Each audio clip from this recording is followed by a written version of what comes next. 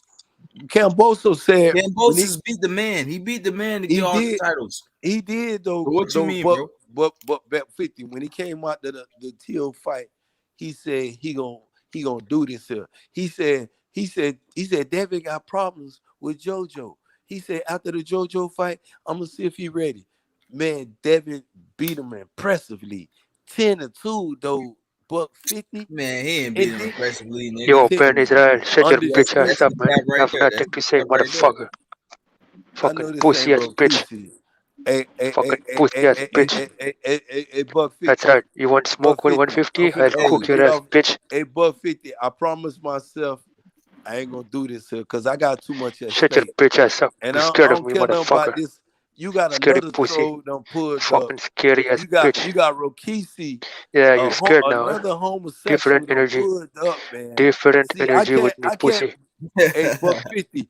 I can't Yeah, be on you're these very calm things now. with these motherfuckers. So, Fucking pussy ass because one bitch. thing they Shut your do, they bitch work ass for the up. feds, You're a and they fucking trying to get bitch. me fucked up, though, bro. You're a I just snitch. came You're a out the snitch. feds, and I ain't You trying to go fucking back snitch. by no YouTube fucking one of these dudes up. Because Shut he your ain't nothing bitch but a ass up. troll. You're a Rokisi bitch. can't talk no You're a boxing. fucking bitch. He can't You're a talk fucking shit bitch. about boxing. Fuck And he's Tank. trying to get Look at somebody to Saying Tank. talk about threats Tank Floyd Dog does and Loma. killing him. Tank remarkable Dog Loma. things You feel what I'm outside the saying? ring. Bitch. Tank. Remarkable. This Remember what I Gervonta that gonna Davis word, do. Dog Benny. Loma. So when y'all You want to said talk boxing, Yeah, I'm gonna remarkable come bitch. back. You're ducking me. outside the ring. You're ducking me, pussy. You're ducking me. Remarkable. Yeah, you see? You see how I got Outside him the shook? ring, you said. You see how I Remarkable. got That's him? a big word, that Why is, you ran Benny. away? Yeah, Benny. you see how I got him shook? Why I you got ran him away? shook, brother. Why He's you scared run of me. away, Ben? Come back, I Ben. bring that No, smoke. he said I bring that remarkable real things smoke. outside the ring. Ben Israel Yeah, ran away. pussy. Okay, now. Ben Israel ran away from the smoke, man. Yeah, iron him out, man. He's scared of me. Yo, I it's good, cooked his Rocky. bitch ass. Yo, What's good? 150, salute. Paulo, Salute, man. Rocky, Young Billy, Rich Money.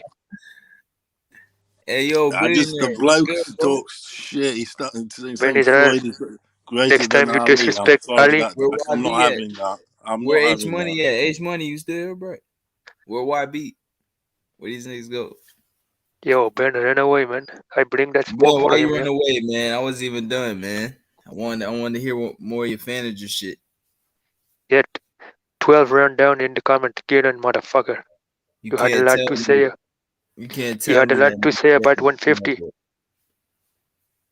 Yeah, man, he won't talking about shit, man. He claiming he catching bodies and shit, but it's just a bunch of bullshit, man. He keep talking about the business and and 60-40, this and that, who's the bigger draw, that shit don't matter at the end of the day, man. That's right. That doesn't determine the fight. That doesn't determine the fight. So all that shit is just bullshit.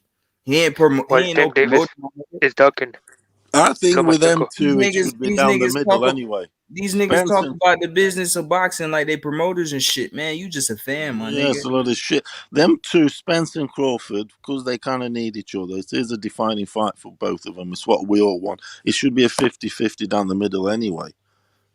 Do you know what I mean? It's the 60-40. Yeah, and it should be. It is. Be To me, it's down the middle. Even though I think Crawford's kind of won more and what have you. But regardless, it's just 50 down the middle because they need each other kind of thing. Yeah, I agree. To define their legacy, to see who's the, because that will always be the question mark. Who would win? That's all we ever talk about. Let's face it. Yeah, That's hunting him down. That's the biggest stew marination going in boxing right now. It is actually the biggest. It is the biggest. It should be 50-50 split, but it probably won't. Like I said earlier, because I think Spence, once he get them titles, at welterweight, it doesn't even matter if Crawford had undisputed at 140. Like at welterweight, Spence done the most work, especially if he beats Ugas and get those titles. So he probably gonna have to humble himself. But that doesn't determine the fight. That's all I'm saying. And Ben just sitting here saying bullshit like he usually do. That don't determine the fight, bro, at all. Make the fucking fight.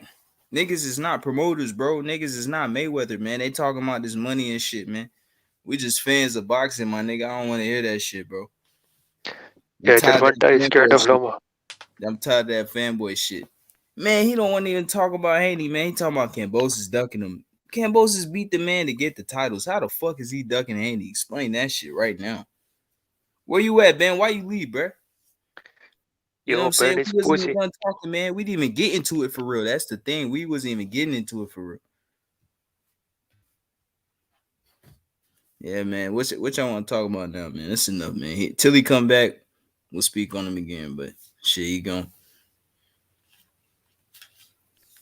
Yeah, Team Haney, man. Yeah, man. Shout out Devin Haney, man. I'm just saying, who the fuck was ducking him, man? He didn't explain that shit. That's right. He defending Gervonta Davis while Davis is ducking Lomachenko. Yeah, that's what Davis don't want that Lomachenko smoke, man. That's obvious. That's what I'm saying. He out the picture. He can't even talk about Tank.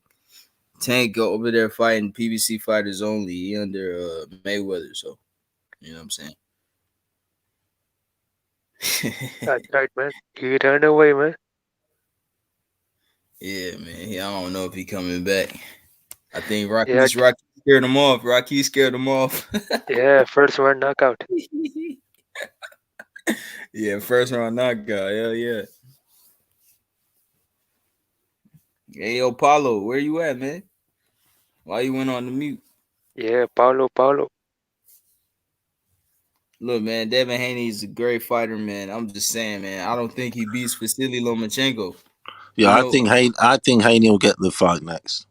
You think he'll get the fight? Yeah, I think he'll get it next in Australia. I really do. It's possible, man. It really is. And then they fight, the winner fights Loma. Shit, I would like that. Hey, to be honest, man, I want Haney versus Loma, and then after that, winner fights Kambosos. That's how I want it. Because I want Lomachenko to fight Haney, win the fight, and the fanboy is gonna disappear. You said the mandatory? Yeah, that Lomachenko mandatory position is in. Yeah, I feel like he can activate it because he's WBO mandatory. He can't go through. He's number one in WBC as well, but he can't go through that because Haney's the champion. He'll have to fight Haney first, and I would love that shit, but I don't think it's gonna go like that. Whoever Kambosos pick, that's who he's gonna fight. But I think Loma can get in the way with a mandatory. Haney has a chance. He has a shot at the belt. Even really Tate Davis as well, but the WBA, I don't think they're gonna put pressure on Tank. You know what I'm saying? But they could order a fight as well. Tank number one in that WBA position, so they can make a fight with him too, but they're not doing that. What's your scenario? What do you reckon is going to happen? Because there's loads of opinions and take Kambosos take a tune up because he kind of deserves it. What do you reckon will happen? That's what I think will happen. Oh, I've told you what I think will happen. Yeah, hey, I'm gonna agree with you, bro. I don't think Kambosos is gonna fight Haney or Loma right away. You know, I think he'll take a little tune up, probably have a little comeback fight in Australia, a little tune up, and then probably the next fight after that, I think Loma can get a mandatory, bro. I think he can get a shot. I seen Bob Arum talking about it. You know what I'm saying? And they look like they want that opportunity, you know, and Loma said that's the next fight to make. He wants a shot to all the belts. You know, there's no point of prolonging this undisputed shit no more. You know, this shit is just confusing. We got this franchise title. You know, Devin Haney, he they say he's the real WBC champ. And he defended the belt 4 times. You know, there's 2 champions in that weight class. That doesn't make sense, man. To be truly undisputed, there should be 1 champion in that weight class, bro. That's how it go. You got to beat all the guys that hold the belts and take them away and collect the belts, get all 4. Boom. That's undisputed right there. But Haney's still down there in the division defending his title. You know what I'm saying? So how the fuck is that truly undisputed? That's all I'm saying, man. He still got a belt. He's still the champ. He still can get a shot at Kambosos' belts. That's what I'm saying. Haney got that final piece. You know, I honestly, damn, it's up to Kambosos, bro. He the guy that can do anything right now. He has all the titles, so you know. Yeah, I think the tune up would be better for him, really. Do you get me? And then fight and then choose and put the other guys on, make them have to sort of fight each other or. Yeah, I can see that. I think Kambosos is trying to cash out, man. I think he's trying to cash out. You know, get as much money as he can to fight these guys for sure. I think he's looking for that right price. Once he gets that, he'll accept a fight. But he has options, man. It's up to him. He can choose whoever he want. You know, Haney has a shot. You know, Loma can shoot that mandatory, get that spot. Even Tank. I don't think he'll do it though. I don't think Ryan's gonna get in the picture. Isaac Cruz, I'm not sure about him. I don't know, man. He probably, I think Loma can get that Mando, bro. You know, but I think he'll take a tune-up first, and then whoever after that, he'll probably. What happens to Haney though? What happens to Haney? Shit, I don't know. Haney either Haney gonna have to wait, or maybe he'll fight someone else to pass some time. You know, defend the title once more before he gets that fight. But man, Haney got to get in the mix, man. The time is now. He keeps talking about he can't make weight and shit. He's getting bigger and all that, right? It's about that time. He might have to go to 140. So we won't get stuff clarified with his belt then, will we?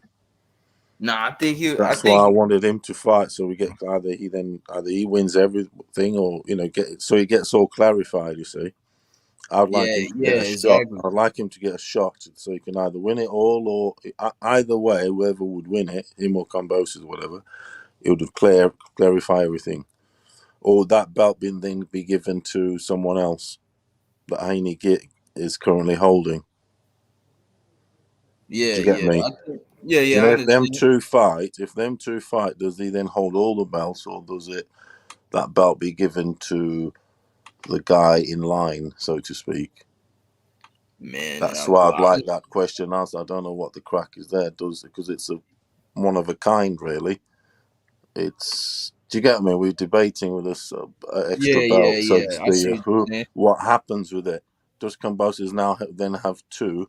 Or would that one be passed down to, say, the number 1 contender or whatever, and he would be promoted? I'm just intrigued to see how that would end up. But I would like the Haney to get the fight, so it sort of gets clarified in a way. Do you know what I mean? And we can move forward. Yeah, see, I'm fine with that too. Haney can get the fight. You know, I'm just saying as long as Loma get in the mix, whoever gets the belt, he won't get a shot at the belt. That's what I'm saying. I think he'll be next in line. It's time now because Haney's He's pretty big for the weight at the moment. You know what I'm saying? So the time is now. He got to hurry up and mix this up. You know, I know he wants to move up in weight. He keep talking about it. So time is now.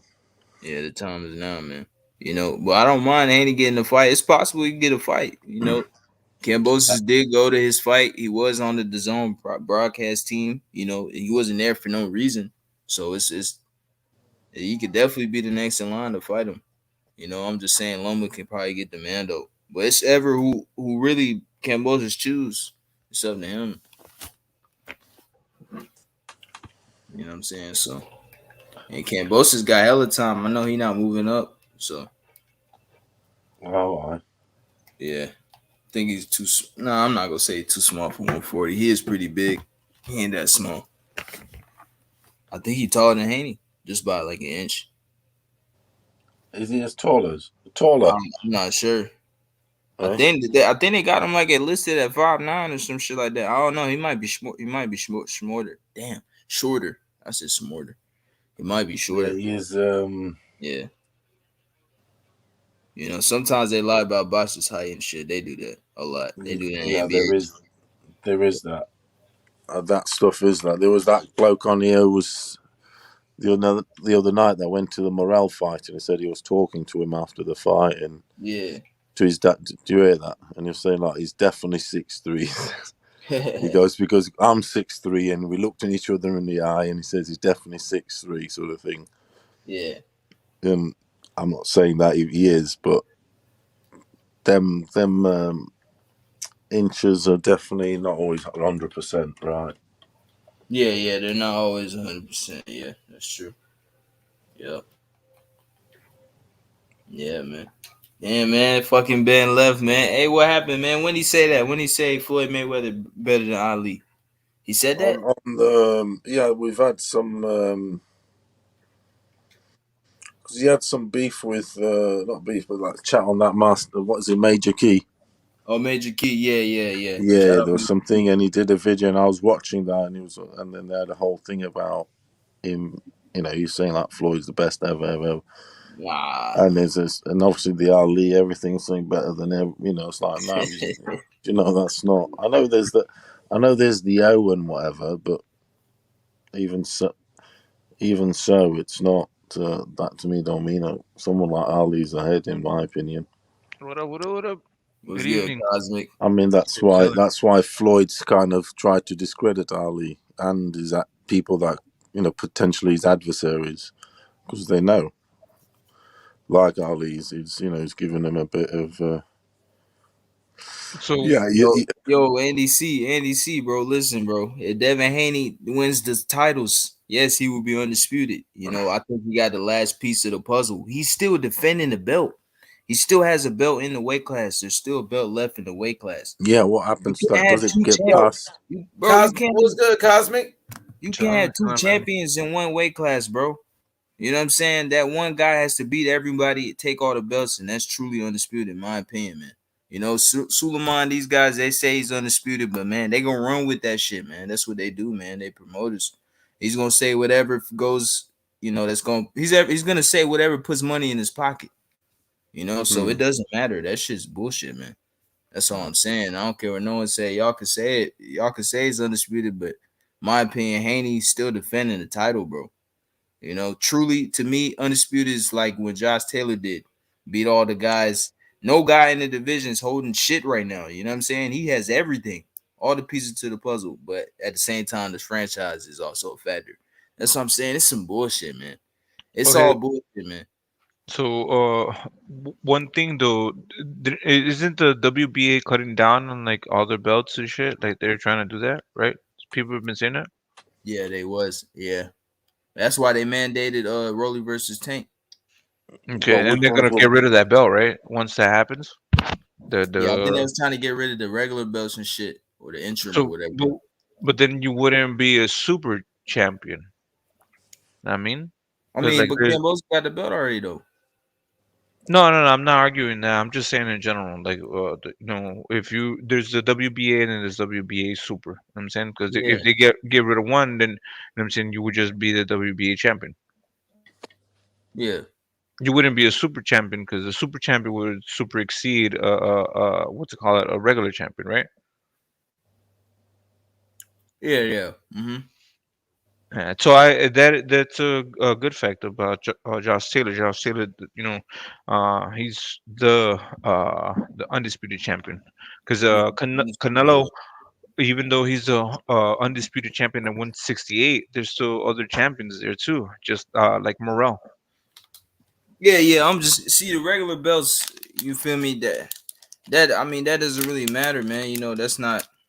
It's not the official super belt. You know there's gonna be little champions lurking around on the come up trying to build themselves. And maybe when Canelo drops the titles, they'll be elevated in the future. I'm just talking about like all the guys that's holding the super belts. You know that actually put in the work, beat some champions. You know what I'm saying? Or defending the title to get the belt. You know, I'm talking about guys like that. Morrell, he's still, he's only how many fights he got? Yeah, 4, 5? I think this was six Fight? Yeah, he got 6 fights. He Yeah. got the belt in his 3rd fight. That's very impressive, but it's a regular belt. You know, he gonna get elevated in the future. You know, it's not the main factor. I think it should be more like the Olympics, where it's gold, silver, bronze, or whatever order it comes in, right? It's gold, silver, bronze, right? You know what I'm saying? I think that would make more sense. It's a little bit more easier. Yeah, I think the biggest problem is that dumbass franchise. To be honest, I think that's the biggest problem about it. It overcomplicated things. Yeah, it overcomplicated a lot, man. You know what I'm Now you saying? gotta research and figure shit out and shit. Like, no, man, you gotta figure this. Like, these fans are not that sophisticated. You know what I'm saying? They just want to see people fight. So just make it a little bit more understanding. You know what I'm saying? Yeah. Yeah, hell yeah. I There agree with shouldn't be that. any regular super. There should just be the belt because there's Yeah. already enough divisions. I agree with that, There's Paulo. there's Yeah. there's lightweight. There's lightweight. There's just no regular, no super. There's the champion, and There's get the Intercontinental. get the fight and get the fuckers to fight on a regular basis. Forget about a regular belt. Let's make them fight regular.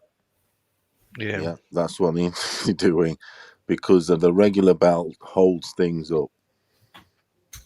So It's too much is shit in between. Too much shit in between. The pathway needs to be clear to get these fights cracking on because it'll make the people also fight on also. So is it a thing where you know how like Floyd actually believe like Floyd and he's right where he believes that he doesn't need belts to when he makes fights, so is it a thing that you reach a certain level where you're no longer just a regular champion, you're a super champion? You know what I'm saying? Does that make sense? Yeah. I mean, the Floyd. rankings are there already. The 1 to 10 or where the guys in line. You got your champion and your number one contender. You don't have to. You got the number one contender. You got the regular, and then you got the champion. There's like 3 guys. Just too much. Just have your number one contender in line, your number 2, and then your fucking champion. But it's like you got your number one contender, then you've got your regular, then you've got your champion. It's just too much. It's too much clutter. If fucking 3, it's just too. Yeah, That's what I'm you know. saying. You can't have 4 champions in one weight class. That don't make sense, man. One of Yeah, these you could end champions. up with they can end up being 8 champions. Yeah, that's what I'm Four saying. regulars and 3 mains, and then it's just too much, really. Yeah, it's But, too much, man. They gotta that's one of the champions gotta get in the mix, beat each other, and one is gonna come on top and take all the it. straps. Bosh. And that's the champion. That's the real champion who takes all the straps and is on the top of the weight class. You know what I'm saying? Devin Haney's still defending the title. He's still defending the title. He's for the title defenses, bro. You know what I'm saying? Suleiman and these guys, yeah, they gonna run off and say it's undisputed. That's them, man. He care about the money anyway. He don't give a fuck. That's why he changed his tone all the time. You know what I'm saying? That's why I don't think it's undisputed. And I don't even talk about that shit like that, man, because it's a lot of confusion. Everyone always arguing about it. But that's how I feel about it. Honestly. I mean, it is undisputed, but obviously that the regular and franchise is the one that puts the work in the spanner. However, that's why I'd like Haney to get the fight, because either way, win or lose, shit would be clarified. And then I'll be intrigued to see what happens with that loose belt. Yeah. That's why I want Haney to get it. If you get me, because I want to see how they deal with that belt. Do they give it to the number one contender in line, or does Kambosos have two? And then they would kill that I'll belt, be keeping a very close eye on what happens to that belt. But So, we can only, but that's why they need to fight each other. So how many? There's only two franchise, right? There's only two, right? Canelo has one. He had one, and then what's it called?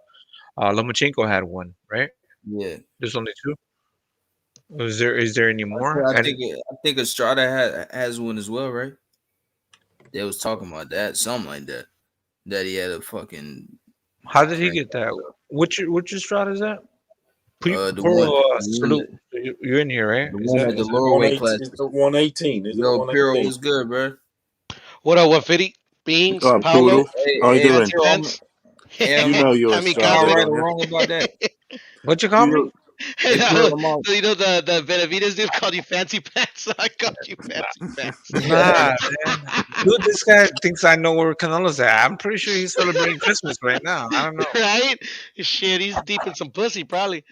I don't know what he's doing. I don't know his schedule. Like me, like, fuck, I know his agenda. Hey, Oh, Piro, man. I'm not even know. Estrada got a franchise title. Hmm? Hey, Piro, Estrada got a franchise title. Am I He, wrong about that? I don't know, to be honest. Oh, you don't know? Oh, they was saying something about that shit. I don't know. I might be wrong. No, I've heard that. So he probably does have the maybe he has that. I don't know, but I don't know why he would have it. Actually, to be perfectly honest. Hey, Andy. Yo, Andy, bro. YB was good, bro. Bro, what's up, y'all? Beans, what up? Bro, nah, my man Andy having a whole Damn, conversation. Billy has to come out of.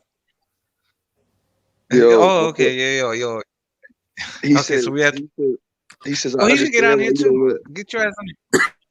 He said, I understand why you don't want to talk about it, YB. It's a headache, but yes, it is undisputed. I'm like, bro, hey, Andy, you talking to my boy 150, man. YB. Yo, PT, Lions in the house. Tell you what, we're coming. I'm telling you now, we're coming, man. We're going to win that WBO belt. Hey, 150, man, what happened with you and Ben, bro? That shit. Hey, nah, I'm just coming. Hey, I'm just tired of Ben just on that fanboy shit, man. You know, everything he say is always aimed to Bud because he likes EJ. I understand, man. EJ's a dog, man. You know what I'm saying? But Yeah, I'm we just like saying, like both of that dude is just fanboy. He's a clear fanboy, man. Can't no one tell me he's not, man. You know what I'm saying? He loves it. He does. Definitely loves it. Yeah, man. Hey, just like Hebrew said, man, he mad there's no black champion, man. That's all I'm saying, bro. That's no cap. Shit. That's no cap, bro. Bro, whoa, chill, relax, man. You can't be saying that, man. Chill. Nah, I'm just saying, hey, I don't really bring race up like that, but that's all I would say, man. That's it about that. He said, "Oh shit, LOL 150. Sorry, man. I didn't know why. I thought it was YB LOL. Oh no, you good, bro. You good. My fault, man. But still, my point stands. Yeah, man. Go ahead and talk your shit, and see, man. I respect it, man. You know, I don't mind arguing with nobody, man. You know? Hey, Piro, undisputed motherfucker. Look at him, though. Combo. Shit, man. He's the nut. Piro's a crazy dude, bro. Piro's a straight South Central troll, bro. They're South Central. Don't fuck about, do they? Man. Fuck, I've been on like all the channels that I fuck with. I've already explained this fucking situation like 80 times. They at this point, like literally, like they understand it and they don't give a fuck, or they just dumb. Serious. Yeah. Now nobody on this panel, you know, like whatever. But I mean, you know, it is what it is. Nah, we've been getting. I think like once they get here, they get taught a lesson. You know what I'm saying? Well, I mean, some do, but others is just they're just pushing a narrative, bro. Yeah. They're either Devin fans, like really, really hardcore Devin fans, or they just trolling. Some go in my head. Yeah, that's the thing, man. Me and Ben Israel, we didn't even get into it for real. I wasn't even on him for real. That's what I'm saying. I really could have got on him. I really could have, but Bro, the 150, nigga you left. should have got on him. Get on him. Use dirty tactics. Get in him. He was Get trying. on him. No, I know, but straight He up the left. jump. He didn't Because I want the remember you smoke at calling him 150. out, like, you He know, didn't want the smoke, man. He like left, a few nights man. ago, right? A few nights ago, right? He keep talking about Rakish and Paulo. Yeah, he Why you did. think about them, man? I'm good. I'm good. He keep calling Rakish and Paulo bitches and shit. Oh, they trolls, What happened? man. What happened? Yeah, no, he was talking about Paulo. I feel like he Yeah. was like I just trying had to this hit thing my about him. uncle, man. I was about He's to mad jump in on because I don't believe in jumping in no fights. You know what I'm saying? he's 1-on-1. mad You know on what I'm saying? Floyd also. 1-on-1. With Cosmic. He's crazy on Floyd also, saying Floyd's the best ever, Yeah, if best somebody fighter pisses you ever. off, you know what I'm saying? And going, oh, he's remarkable. He's been You're very biggest patient. things. He goes, it says one of his biggest things is the fact that he's remarkable outside the ring. Remarkable. That's not like So, even. I mean, it's not even That's true, not even and it's not possible, even right? it's not even true, and it's not even come into the equation. So if you're going to put into No, the equation, but it's not. It's not even. I just ain't got Ali. I just can't It's just have a saying. Floyd over Ali. I think if you put Floyd over Ali, I just don't know. I just can't. Nah, it's impossible. We can just it's sacrilege. You're just hating. Then you are fanboying. No. But just by, like, you know what I'm saying, like, it's not possible to be the best ever at anything. You know what I'm saying? Because unless the world ends, you know what I'm saying, then you're not the best ever. You know what I'm saying? Like, life continues. Boxing is gonna continue. We have, you know, up and coming fighters that are coming up. You know what I'm saying? So how are you gonna be the best ever? You know what I'm saying? That makes no sense. Absolutely, It's impossible you can to say prove. that, but you can't believe. I mean, it's you like can't. Yeah, it's not a fact. You know what I'm saying? Yeah, for sure. It's impossible I to know. prove. I know he's got 50-0, but there's fighters that put in maybe not as many title challenges, but they've put in 50-0, more than 50-0 fights in their careers. If you get me. Yeah, Chavez Senior went 89 Ricardo and 0. As in runs like that. Yeah. I mean, they've got a loss or whatever, but they've racked. Some have even got more knockouts than he has fights. Do you get me? And with runs, if you're really looking for stuff, and it's just, I'm sorry, I know Chavez he's got like 70 knockouts and shit. exactly. I mean, that's Chavez is like the prime guy, for example. Shit, Duran's got like 60 knockouts. What if Morrell? Over What would so many Morrell have to do? decades. What would Morrell have to do to do that? You know, would it be just being undefeated? Is that, you know, is that classifies you as the best ever? Just It's being impossible undefeated. to classify yourself. I mean, I can understand like beating, you know, more than 20. What Floyd has, what is it, 28 champions that he's fought? You know what I'm saying? Something like that. Because then Rocky Marciano should be saying, "Oh, I'm the greatest heavyweight of all time." He's not saying shit because he's dead. Because he's got 49. Because he's got 49-0. Yeah, he can't no longer He can say, defend "No, that. I'm the greatest ever because I got 49-0." But no, Oh, don't mean man. shit. That nigga Piro funny as hell. He said he not saying shit because he dead. That's true. Pretty Much. That's a. He not alive no more, bro. He's not saying shit because he is dead. Shit. Chavez is alive. He ain't saying he's the best ever. Yeah, exactly. Duran's alive. He doesn't say he's the best ever. Yes. Yeah. Yeah, they I respect put each other. Duran's career. I put Duran's career ahead of Floyd's. I do, in my Shit, opinion. Sugar Ray Leonard's alive. He don't say that shit. I know. I do put, because of the decades of people they fought, 15 rounders, fought up to middleweight. Sugar Ray's held it with Hagler, all them legends.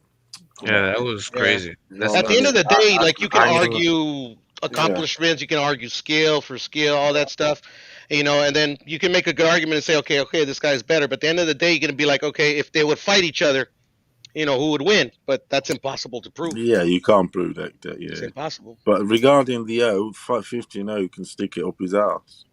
Don't care about that shit. Because how can you be the best ever if your own trainer thinks you could be beat? Yeah, his uncle did. His uncle, you know, Yeah. and he was just being real. Roger. His uncle said who would beat him? Chavez. Chavez and Duran. No, just Chavez. No, just So he said Chavez, did he? it was because They it just was a asked him. They hold asked him. on, hold Yeah, on. yeah. In all defense, it was because it was like a kind of because it was Ellie back. Is that your reference? Is that like where you're No, getting it your? wasn't Eli Sekbak. It was on the Mayweather channel, actually. Okay. I because like It could have been Ellie too. I mean, I'm he's been pretty asked sure that it question was him. millions of times. Not the Mayweather channel. They don't ask questions like that. They Yeah, usually they do. go straight to. They Yeah, they do. do. Okay. But I Well, I've been usually watching it for a cool minute. I mean, I hear it. Yeah, I've been watching that for a few years actually now, and they do yeah. them They do competition that. questions. Yeah, Yeah, they yeah. When do. he was alive, they used to ask him all the time. They do Okay. funny stuff, and they go around the gym asking Bruce Lee versus Mike Yeah. No. Tyson or shit Yeah. like that. Hypothetical. Funny Yeah. stuff. Paulo, do you remember when he was alive though? Like fucking Roger, like didn't like his brother, so he kind of Yeah, be at the corner and shit, kind of looking all yeah. mad. Oh, it's the sound channel that is. I've been watching quite for a No, few I've been years watching now. Mayweather for fucking for a while. You know the start's good, Puyo, when he says that if you want pain, you know, Oh yeah, he's the right? Rocky Yeah, for motherfucker. yeah. Pain. Oh, yeah. Let's stay on subject, but though I just wanted to just know where was the reference from. You know what I'm saying, where was the information from? Because like he just if they ask multiple questions or it was just a specific question from Eddie setback, It wasn't Ellie Sackback, but hold on, I'll post a link. Oh no, it's not necessary. I just wanted to. No. I mean, just so you could see, because I don't remember what he said verbatim, but and he actually never said Chavez will beat Floyd. He just alluded to it. That he could beat him. Yeah. That he would beat him, not could. Okay. And I responded to somebody. It was probably Artman on Twitter.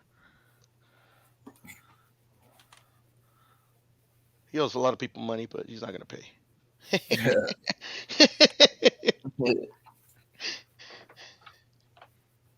It's the thing about the internet, bro. Unless you're really gonna truly pull up on somebody, man, nobody gonna pay. I don't gamble. That's why I don't gamble. I don't gamble in real life. I do. Shit. That's one of the greatest things a man could do. Yeah, when you're dealing with like casinos and deals like that, I'm talking about person to person. I'm saying person to person, that's fun too. But some motherfuckers don't pay. You know what I'm saying? When they don't pay, well, I mean, that's why I only really bet like person to person in real life. You know what I'm saying? What was that? That's why I only bet person to person in real life, like an actual like somebody I know. Yeah. Oh yeah. Because if they don't pay, they catch an ass whooping. Easy peasy. Collect with a baseball bat. Yeah, once you have your mindset on just one fighter, it's what I'm saying, like you're not respecting all fighters. You know what I'm saying? Yeah, I agree with that statement. There's been great fighters. You know what I'm saying? Let's just look at boxing and appreciate everybody as a whole. And my issue is when you're interrupting, people's conversation. You know what I'm saying? You just don't have proper manners. It's not good. So keep this shit rolling. Yeah, for sure.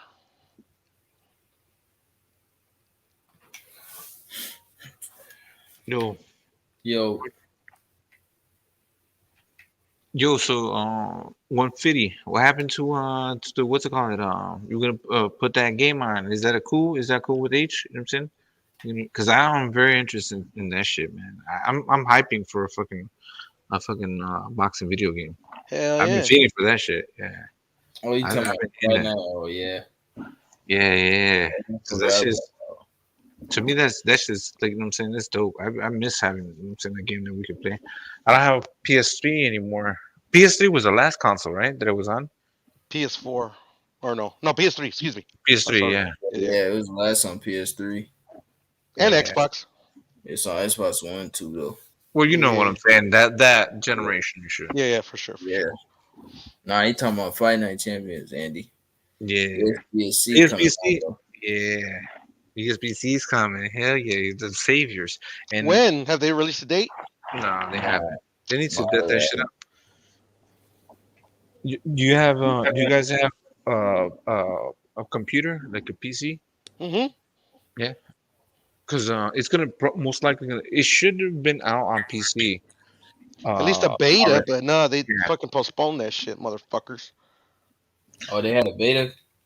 No, they were supposed to have it like back in June and shit, but they postponed it. They're Damn. probably getting so much money now. You know what I'm saying? Because as a development group, what they're using, the technology that they're using, that shit's nuts. They could have released a beta a long time ago. So do you think that they're gonna sell that game to like what is it? You know what I'm saying? The developer EA Sports. EA Sports. I haven't fucked with EA Sports in a long ass fucking time. Do you reckon these games are still sell a lot then? It's like the boxing thing. You reckon? Yeah, I think they will. Yeah, it's been long overdue. I think they will. Because it's been that long overdue. If it's sold that well, they would have made more of an effort. Do you think? Yeah. Well, so they EA Sports switched over. Licensing is an issue though. That's always the problem. Well, they switched to MMA, right?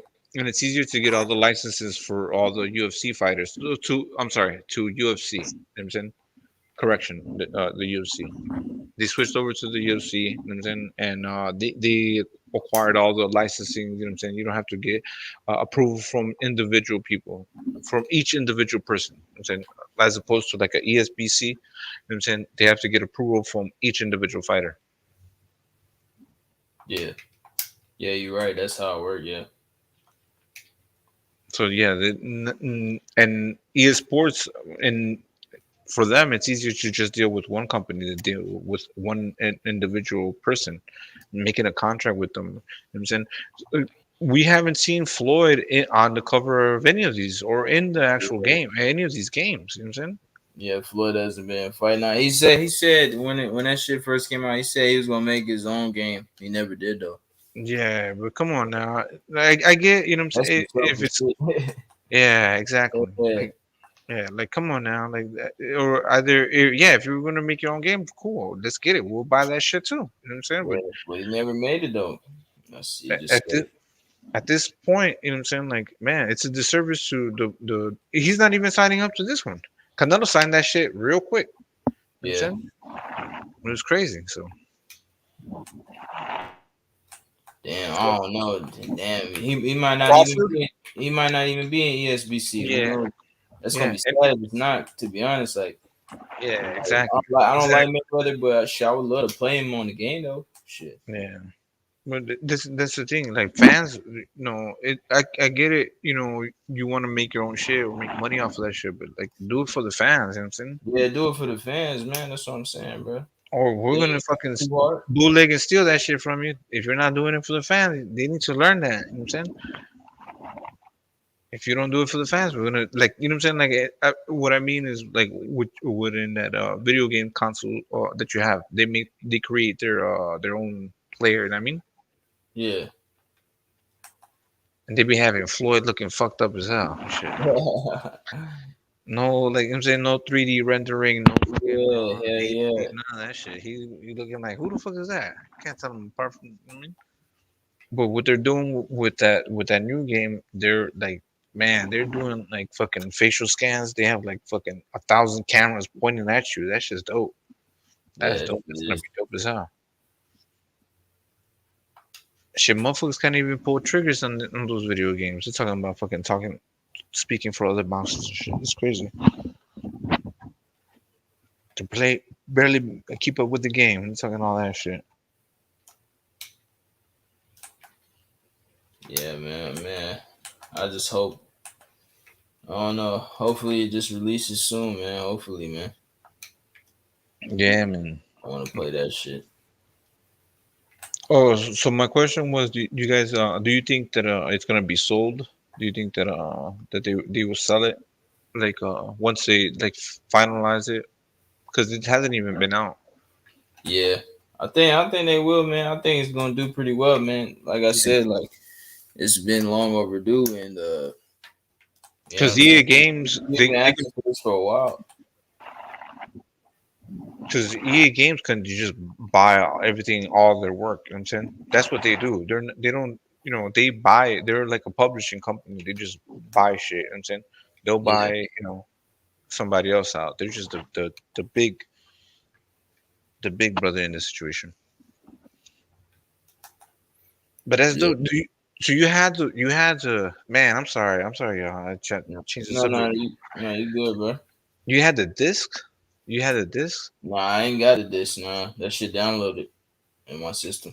Oh shit! So you just like downloaded the game shit off of Xbox and shit? Yeah, I downloaded off of Xbox. Yeah. Oh shit, that's How dope. much does that cost? 150. Right? Shit, I don't know how much the game costs, but it's not that expensive.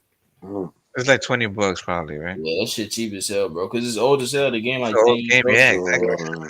It's so old. It's like fucking third generation. So, bro, making me want to buy one of these consoles, man. So, Paulo, you would have to get a console and to get the game. So it'd be like, you know what I'm saying? Yeah, I ain't got any consoles or. Yeah, and this is a specific console, I ain't got any consoles or bloody computer or anything. And when I did sign on to Twitch, it was to buy a computer game because I used to do the football manager a lot. Oh, okay, that's dope. But that shit takes your life up. It really does. Steam. You get that game, you got a missus, you'll be getting divorced straight away. No, it is because it's fucking. No, it just does. I mean, fuck's sake, it's just too much. So I got it because you could buy it off. We wouldn't have you here. People. But I wouldn't say I'm a massive gamer. But I love the football manager thing. That's all I've. And Pro Evo Soccer. Yeah. I love all that stuff. Yeah. But obviously, I've done all the boxing games, whatever, because because I have a younger brother, and he's mad into those games. I obviously used to play with him, whatever. But I'm all about the football manager, soccer manager.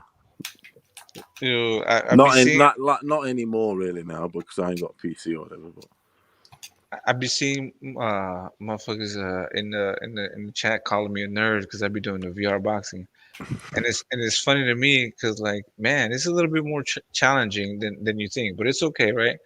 You know what I'm saying? And just like you like your sport, you like soccer is what you're talking about, right? Yeah, I like the management thing because it's managing the game and all that because and database and all managing But what they taking a team from the bottom to the top, that's what I like doing. Yeah. You know what I mean? All that stuff. You get right into it. But what they should be saying is get my fat ass in the gym and you know what I'm saying, inspire and do all that shit. Get in the gym, this and that. In real life, yeah. Or I mean, I could do, but I don't know. Me. I'm just saying, like, you. Yeah, you know what I'm saying? Because like, but that would give me credibility. You know what I'm saying? OBZ. You never seen me do this shit? I'll do it in a little bit if you guys are down. You're the one who need. How old are you?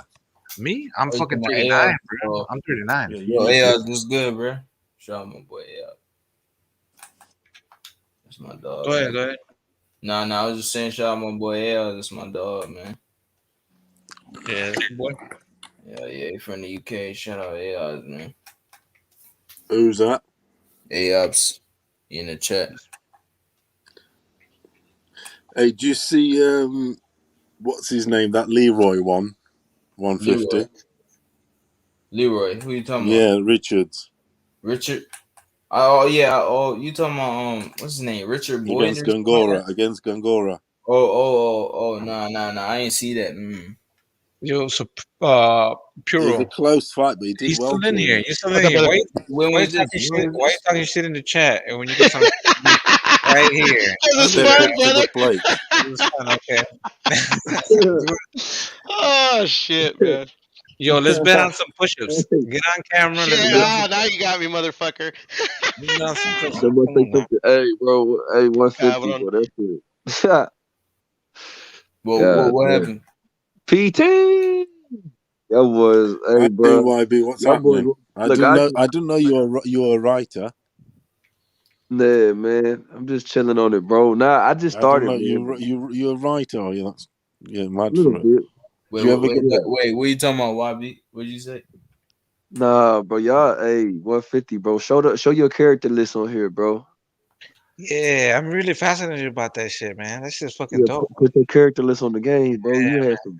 You updated that shit. That shit was clean. 150 got some shit. Yeah, my boy 150 love that boxing game. We all that is a quality game. That's a quality game. That is. Yeah. I'm on the Call of Duty right now though. Oh, word. You like your shoot 'em ups, don't you? 150. What's up, AOPS? My boy. fucking with the COD, man. I used to play that shit all the time, man. You know, when I'm bored, I just get on once in a while. You know, I don't play every day like I used to. I don't have time no more. But I try. Oh, what the fuck? Hey, 150, we got to collab on a record, bro. My boy 150 be. Hey, bro, we got to collab, bro. I'm down, bro. You gotta make a I'm sound down check. for that shit, man. I know I'll be spitting, man. I know I'll be going crazy, man. My boy 150 drops something every day, bro. That new track, Yeah, the beat, everything goes well. It does. Yo, It's quality. It's good. There's good. Don't H You can Money get be some rapping good beats too? out there. Is Don't that H from an Money app? be Don't H Money be rapping too? Yeah, I think so, right? Right? Because who the music he be having before the show starts, that's not his? That's not I him? think that's one of his homies. Oh, okay. Yeah. Nah, hell yeah, man. I just do this shit for fun, man. Hey, yeah, fucking YB, bro. Let me know, man. I'm down to do that shit. That Nah. shit. Yeah, man. What you record on? You recorded on the like an app? Yeah, I could record it on this app. It's called BandLab. So I could just send you a verse through BandLab? Yeah, hell yeah. You gotta you gotta send me you gotta make an account and shit, and then once you do that, just send me the account and I could put you on a project. You know Do you rap, YB? Hell no, but I mean a little bit, but I'm about to rap my boy 150 fool. That shit. You gonna give it some Lawrence Okoli, are you? Yeah, bro. My boy 150 be dropping them diss tracks and shit. I got 150. to Have drop. you heard any of Lawrence Okoli's songs? Nah, I haven't. I didn't know he had music. Yeah, he's got some tunes. Oh, One or two. They got Lawrence videos on Okoli is a YouTube. funny dude, bro. That shit is funny too. His It's video funny is as funny fuck. as fuck.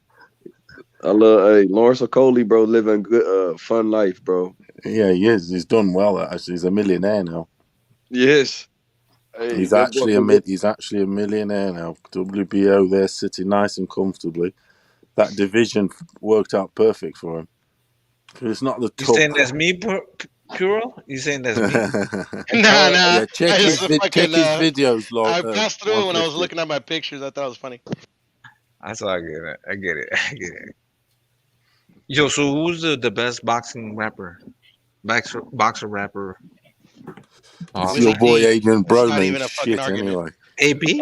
I think it's Roy Jones. Nah, it's fucking Willie D. Willie D. Oh, that's not even an argument. He He's said a former Golden Glover. shit anyway. Is he?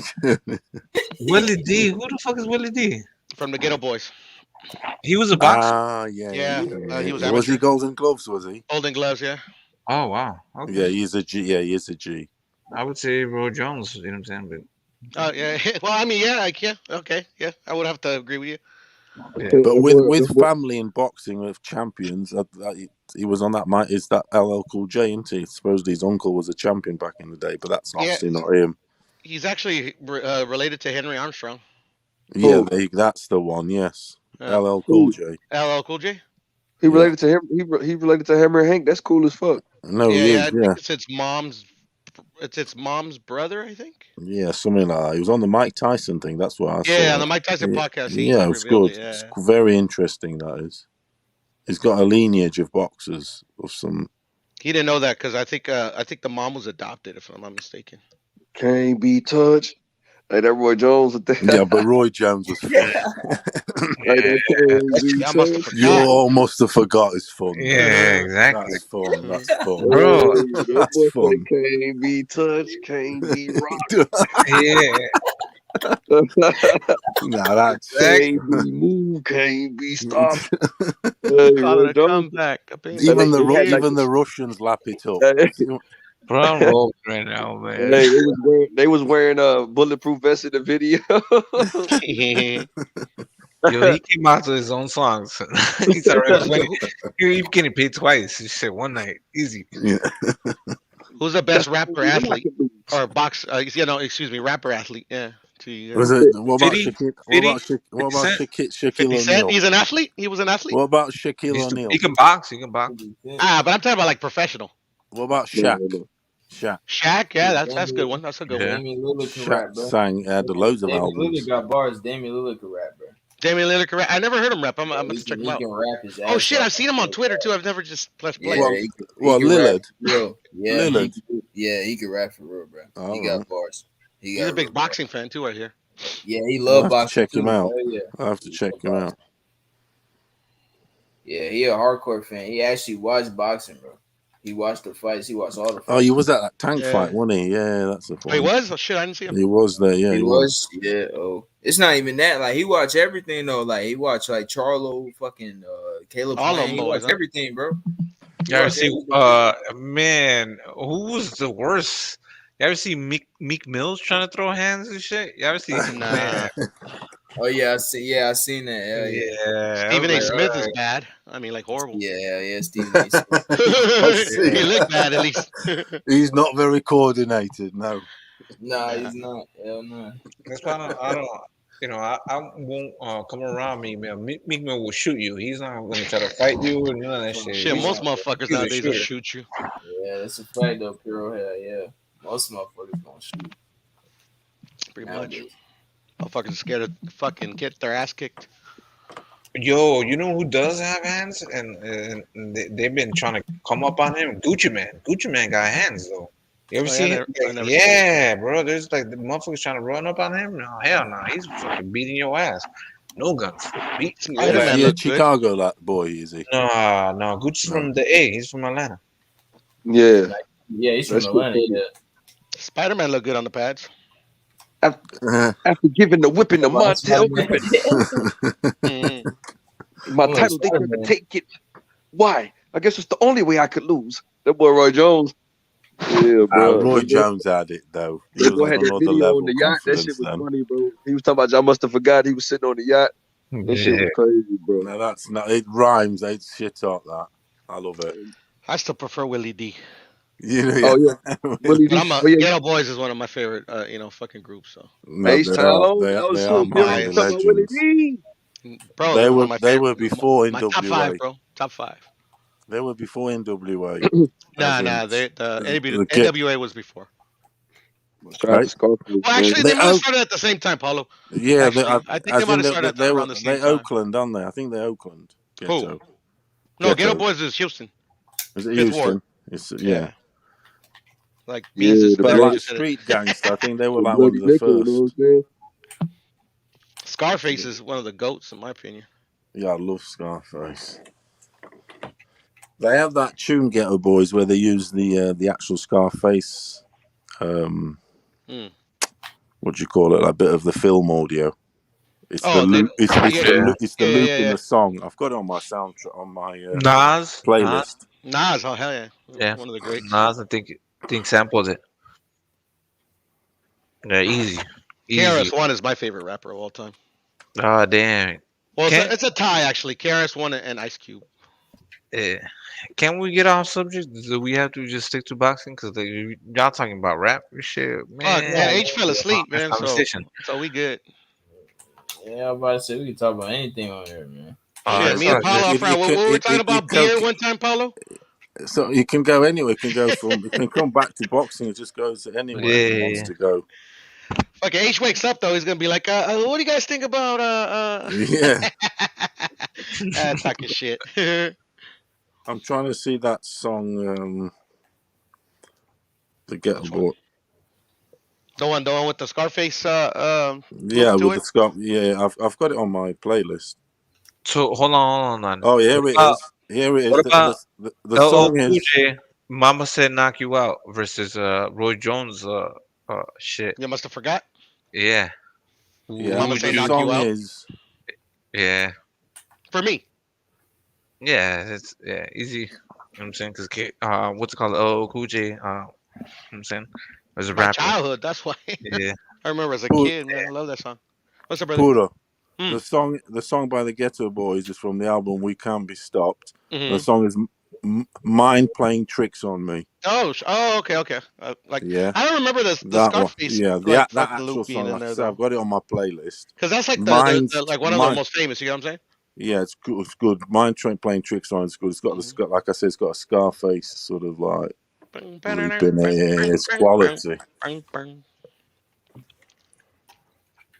This year Halloween fell on a weekend. Me and ghetto boys are trick or treating, robbing little kids for bags. And I was like, Pure out here rapping and shit. I'm telling you, one of my favorite fucking groups, bro. I wasn't capping, as they say, as the youngsters say. But 150 is my What's the favorite best rapper, like current Mexican? rapper. What's the To be best honest. Mexican rap out there? What's the best Fuck, I don't know. I mean, You don't know any? in my opinion, there's been only a few. But Yeah. let me see. Mellow Man Ace, he's not Mexican though, but Hispanic rapper. Who else? King Lil G, like the new, the new Yeah, he's up rappers. there. He's up He's there. cool. Yeah. He's cool. I King dig his Little shit. G. Mm-hmm. Yeah, yeah. He talks on a good subject. He's very well. But I'm on He's about solid. in Spanish. In Spanish. No, in English. Oh man, in Spanish, there's In bro. Spanish, I'm on about. Oh, in Man, there's a Spanish, lot. Quinto Sol. There's There's so many. Con todo el machete. Who else? There's so many, man. Shit, off the top of my head, that's all I can think of. Can you Puro? Can you Puro? Cartel Can de you Santa? Cartel de Puro? Santa? Oh, You know? Cartel de Santa is one of them. Puro, What's up, Paulo? Can you write a couple on the private chat? Yes, I can. Please, just like that. There's that sing a bit, sort of like I'm Yeah, looking there's a for lot, man. I'm looking for. I'm not looking for R&B. I'm looking for straight No, up rap, gangster. straight rap. Yeah. So Yeah, there's just he must say in the word Spanish, right? In Spanish, right? in Spanish. Yeah, they might say the word puta here and there, whatever, innit? Yeah, just a couple so I can check out on Spotify at work and I shit. got you. You know what I'm saying? Hip hop is just like boxing. It's a global sport. That's what I like to hear rap in different languages to see how the rhyme goes, how they rhyme it. I find it interesting. If you get me, like Yes, sir. Russians rapping or German rapping, just to see how their rhyme go. Yeah, You can kind of get a feel if you get me. Yeah, that's the beauty. That's the beauty about hip hop and like even though you don't understand what they're saying, but it sounds like there's rhythm. It's a rhythm, the art form. Yeah. Yeah, the rhyme. Yeah. I put 3 of them in the private chat, Paulo. Yeah, nice. Well, I'm sure I'll like one. They're all pretty good in my opinion. Yeah. Just But like in English, shit, Kid Frost, he's one of the goats. Yeah, Kid Frost was from fucking '82. He was rhyming and rapping from when 82. Yeah, it's in the '80s. Yeah, he Eazy-E signed him. Kid Frost. Kid Frost. You got I've never Lighter heard of Shade of him. Brown, Lil Rob, and I think he's kind of garbage, but that's just me. he had a huge hit single, man. Like I didn't even know that was Little Rob that Which wrote one? that. What song? It was summer. It was that summertime, summer something. Like it was. I think I know which one you're talking about. It's all right, but I mean, I've never been a big fan. It was a big. It was a big song. You know what I'm Yeah, saying? no. I remember he was like a flavor of the month at one point. Let's see, it was another good one. Baby Bash. Baby Bash, and then you got out of Houston. Shout out to Houston again. What's his name? He's in jail. Man, this is a man you can't speak of supposedly. You know what I'm saying? I don't give a fuck. SPM. SPM. There you go. The SPM. South Park Mexican. Yeah. The South Park Mexican. Yeah, that man was dead. He's one of my favorites, man. But he's very controversial and shit. You know what I'm saying Brown Side. That's a big one. Rest in peace, fucking Toker. Have you heard Muhammad Ali singing? I have not actually. Does he rap or he just sings? Well, you could say he raps though when he gives the rhymes. Yeah, okay, yeah. Right, got you. He got his rhymes. Yeah. That was the essence. You could say all these rap artists in the 70s. I mean, a rap art, when it sort of started and all and formulated properly. Yeah. They looked at Ali. Cypress Hill's another big Hispanic rappers. Yeah. No, Be Real is half Mexican. Yeah, he's half Mexican, half Cuban. Sendog is all Cuban, and then the DJ I think is a white boy, right? Muggs. I don't know. I could never figure him out. I never looked him up, but I think he's a white boy. I'm pretty sure he's Latino descent. Man, he's Latino as well. if you're from Cali, man, you're Latino in some way. If you identify by that shit, you're Latino. Ali did the cover of that "Stand By Me." Oh, And okay, like Benny I King suppose, song. yeah, it's all right. I mean, I Oh, suppose it's. darling, darling. He did do a version of it, Oh, but you I did a version suppose of it's it? That's cool. yeah, That's cool. I gotta check it out. it is all Yeah, right. but that's not like Latin rappers. That's all I can think of, to be perfectly honest. Yo, I got some. If what's it called? That each will allow me to play some music. I won't play. I won't play. But man, I got a lot of rappers from here in Chicago and shit. The thing is, that I think you could play them, but I mean, like, it might get a copyright strike. Well, What was that? they're not like fully established. You know what I'm saying? They're not fully established yet, so they won't. They're not like on SoundCloud things like that. But there's many. You know what I'm saying? There's supposed Oh to be yeah, a yeah. top There's boy out there in dope Chicago at stuff the for sure. minute, isn't Dope there? stuff. Who's the Who? top boy there in Chicago? I think 150 recommended it. Someone recommended a boy from Chicago. From Chicago. Maybe, yeah. Man, there's so many top Uh, right now. yeah. Who? Gerbo. Yeah, That's that's Oh the yeah, yeah. I one. remember He's been him. He around was mad for. at That's the him. one you on. That's the one I remember. You He's been recommended around for 150. a while. 150. He's been around for a long ass I've time, heard the man. name before. Cool. been around for a Yerbo's been long putting time. in work for a long time, man. That's what I'm saying.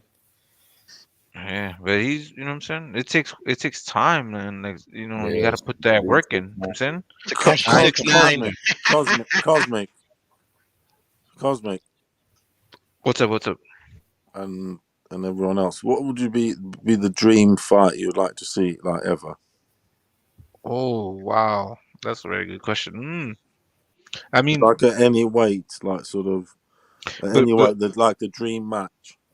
is it current? Is it like right No, now? Is it anytime. anytime? Oh shit. Okay, hold on. Yeah, I got to think about that.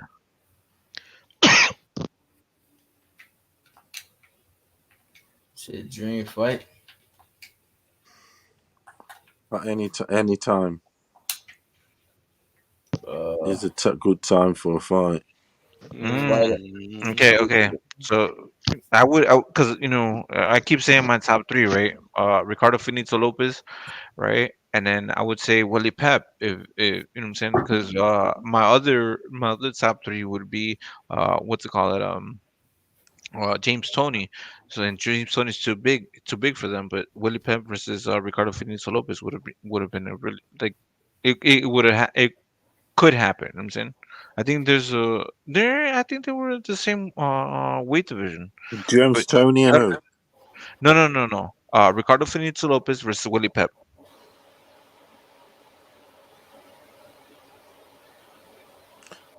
Yeah, fuck yeah.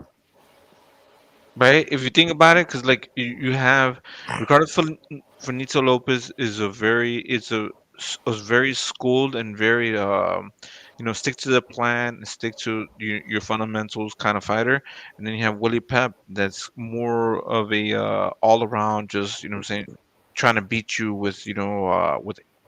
I mean, during at that time, he was nobody's seen anything like that. The angles and the pivots and the maneuvers and things like that. You know what I'm saying? But then you Fantasy have fight. fantasy fights. Yeah. I don't like to deal with those, but those would be my that would be if like you said, Paul, my dream match. Yeah. I'm with you, Cosmic. I don't get into that shit, but only for my guy Paulo. I don't know. Fantasy fight. I would like to see Manny Pacquiao versus Evan Valero. Fantasy fight. That's one Yeah, right that there. was supposed Good to one. happen. That's a good Yeah. one. That's a good one. But Who's that? Evan Valero unfortunately passed. Okay, yeah. He killed himself. Yeah. Allegedly he killed himself. I don't think he did though. No. No, that Do you was reckon? What no, You no, think he no. killed on his that? wife? 150. Nah, I don't think No. he did none of that shit, man. I watched a documentary about that shit, Oh man. shit. Okay. Valero, like the people he's hanging with in Venezuela, those motherfuckers are powerful as fuck, man. Yeah, Was It's some Venezuela. dodgy. powerful people. Yeah, I think, Venezuela is yeah, I got I you. think they did that. I think they did him dirty, bro. Honestly, I don't think he did none of that shit. Yeah. Well, But there you he go. was fucked up in the head a little bit, though, He wasn't was fucked. Yeah, he was a He was madman crazy. in he? the He was head. a Yeah, he bit was fucked crazy. up. He was crazy. He was. But I His don't You know. knock, know, his knockout streak was crazy. yeah, it was crazy. It's Yo, so yo, good. you That shit You was know who has the same That's a eyes? bloody good shout, 150. I'm glad I asked the 27-0, question. 27 I'm glad knockouts, I man. asked the question because you brought him up. You know who has the same eyes? Usyk and Valero. You know what I'm saying? They have They got those the same eye? eyes. Huh? They have the same eyes. You know what I'm Yeah, saying? Those the big proper wide evil eyes. Yeah, mad kind of. eyes. Yeah, Yeah. big one. Okay, yeah. You know what I'm saying? Like, there's a like, it's all in the eyes, Chico. You know what I'm saying? Remember that. It is actually. He was. Yeah, it's all in the eyes. it, Wow, I fucking love Scarface, man. do you like the Scarface film then? 150. Man, that's my favorite movie, man. I watched that shit like 50 times, man. Well, Man, give that that Ghetto Boy song "Mind Playing Tricks on Me" because, like I say, it's got the Scarface interlude sort of rocking on there. Yeah, it's interesting. You like that film, do you? It's a legendary film. I mean, hell it's yeah. shit like that it happened, don't it? I mean, blokes on the boats, that shit sort of kind of went down. Yo, can I go again real quick? Eric Morales versus Juan Manuel Marquez. Yeah, that would have been an amazing fight as well. Hell I want a bit It of never Sugar and happened. Floyd. I want a bit Yeah, of it never Sugar happened. and Floyd. I do. Sugar and Floyd. Sugar Shane Mosley and Floyd? Sugar Ray. Sugar Ray. Oh, okay. Sugar Ray Leonard and Sugar Floyd. Ray. Yeah, Sugar Ray Leonard and Floyd. Just like You gotta, Paulo, you gotta specify your sugars because there's a lot of them. yeah, but I mean, Right? There's a few of them, huh? Mine is fucking Sugar what's Ray his Robinson, Sugar Travis Ray Senior Lloyd. and what's his name? Aaron Pryor. Oh my lord, that's heavy duty. That's a crazy ass fight, man. Yes, sir. I wish we might have seen it if he didn't end his boxing career. Yo, so like, what would you think? Because, like, I'm saying, like, we want to see these fantasy matches, and the only way that we can see these fantasy matches are through like video games, things like that. Yes. Yeah, they're not the same. So imagine if we could have these. Yeah, of course, but you know what I'm saying, it's not the same. You know what I'm saying, simulations and things like that. But you know what I'm saying, they're not gonna be able to simulate those abilities. But we still have some of these guys that are alive, so that they could make the match through video games. You know what I'm saying? Like, does that make sense? Because Yeah, it does. But I always found with these games, these sporting games, the licensing is fucked up. Like even say the soccer ones I played, there's always this one and that one missing. Back in the day, you could never get Tyson in it because of his sort of shit going on in his game, and then only recently has he been incorporated into the game, and that used to put me up.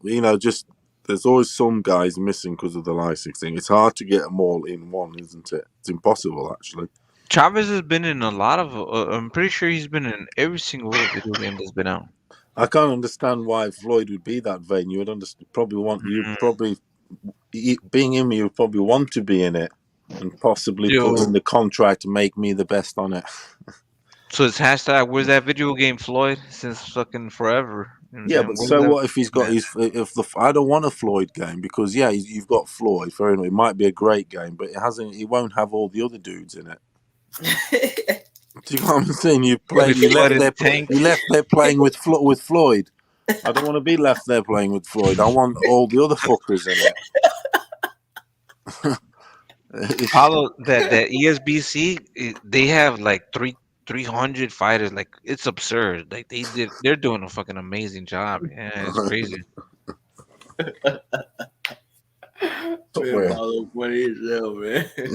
It's Floyd and Tank true, Davis and Mickey Bay. Mickey Bay would be in there too.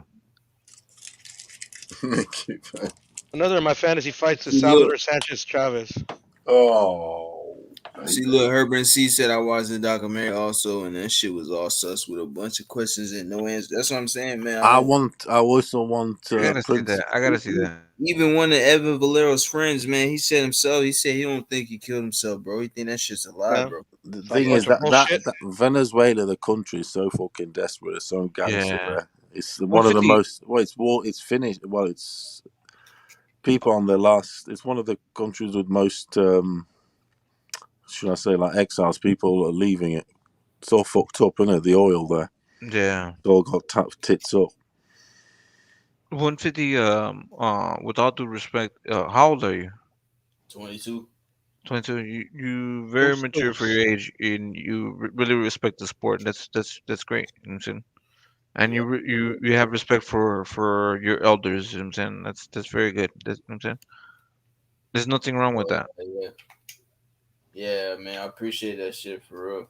Yeah, no, it's good. It's a good quality, and that's, you know what I'm saying. Like, and that's what you need when you're when you're fighting. You know what I'm saying? You know, being focused. You know what I'm saying? Sticking to what you believe in and shit. You know what I'm saying? Like, man, that's yeah. So, did you stop boxing? You said what now? Did you stop boxing? Like, Nah, because you trained, right? You used to train and box and things like that. I never. Nah, I mean, like, I boxed Who was before. that? Who was that? Young Billy. I'm sorry. Nah, I think that was Bill. And that was Beans that they said Oh, box. okay, okay. Yeah. My bad. Nah, I about to say, yeah, I boxed before, but I never really took that shit serious. Yeah, You know, I I was. just Why B? Were you the boxer one? Yeah. Yeah. Yeah, I did, man. For about, I did about a dozen fights, bro. Like What do you amateur. reckon to it then? Tough as fuck, is it? Or what? Huh? What do you reckon to it? Can I say that one more time, PT? What do you reckon to it? Tough as fuck, is it? You know, to get Man, you know shit what, done. PT? You know what, PT? I was actually trying to what killed it for me is bro, it was just for me, it was just so much, like you said, it was more so about the having to go every day. Like my trainer wasn't gonna train somebody that wasn't coming every day. He was like, if you don't take this shit serious, Yeah. you know, the shit, like people always say that the fight is the easy part, the training camp is the hard part. The thing that got me was just like even in and just doing it is just going year round. Like boxing, you know how you play. See, I started come from Texas, so you know you start off playing football first. And we got an off season, bro. Boxing, there ain't no fucking off season. Like Not if you want to be good. nah, you're training No, you can't like play boxing. It's all day, every day. And also, it's hard to do a job. Also, in that the support you need, it's one of those things you do actually need to sort of be sponsored in the sport and actually do it 24/7. Not have to go to work and then clock out and then go training. Then it's too much. You have to put everything into it, don't you? You have to love it. You proper look. You know, it's hard. That like I was in the gym and so I used to go to this gym called Savannah, right? And that was where Juan Diaz was. Shout out to Cosmic. Juan Diaz, Rigondeaux, Lara, Yeah. all the Charlos, Regis Prograis. So I was in that gym when they all were there all together, and they used to all train with the amateurs. And Bro, wow. imagine that shit. That's man, so I seen Regis Prograis sparring Jamel Charlo. I seen Jamal sparring Lara. I seen Rigondeaux trying to spar all the 154 pounders and saying nobody could hit him. Yo, don't be talking about no gym work. You know what I'm saying, all due respect to you, Billy. You know what I'm saying, Yeah, no. I'm saying like I this seen. is in the gym, right? Yeah, no. I'm just saying like I seen Rigondeaux Yeah, saying that's dope. That's amazing. Rigondeaux used to talk shit to everybody, bro. Like Rigondeaux was one of them guys that believed he Wow. could score heavyweight. Like a When James he Toney. yeah, he was one of them like at like he would get like because man, he came to Ronnie, bro. When he first got there, he was coming from Miami, bro. This dude got off the plane and wanted to spar every person in the gym. Wow. He said, "Everybody, put your shit on." That's how That Rigondeaux hunger. was. Yeah. Yeah. And Lara was the most focused person you ever see. Like he didn't talk, he didn't say nothing. Man, that's dope. That's dope to be around that. Wow. Man, I'm Yeah. jealous. That's Man, bro, hell yeah, wow. shit. And then Juan Diaz was like one of them dudes that he would come in the gym and he was so smart, bro. Like you could tell that he didn't really like for him to be as good as he was at boxing. He always wanted to be a lawyer though. He always wanted to do something outside the ring. Damn. His brother used to be, they used to have kids there, so his brother was a trainer. Juan Diaz, his brother used to train kids for free. You get them out the streets. So yeah, Damn, man, that's dope. they were good dudes, bro. Everybody in there was good dudes. So that's what Yeah, Ronnie. Ronnie used to Yeah, work at that Ronnie. gym. Yeah. So He got his own gym called Plex, I believe. I mean, he got his own gym now, but he was working at this gym called Savannah where they produced all the amateurs, really. So yeah, Yeah, and they used to train in like in front of everybody, bro. It'd be like all of us be there, and we see, you'll see Pro Gray and them sparring and shit, man. It was good work. that's dope. That's dope. Yeah. So Progre, what do you want to see him do? Because man, from what you're saying, like, you're giving us, the inside of. I didn't know that he was around with all of these, like, big great talents, man. What Mm-hmm. would you like to see him do?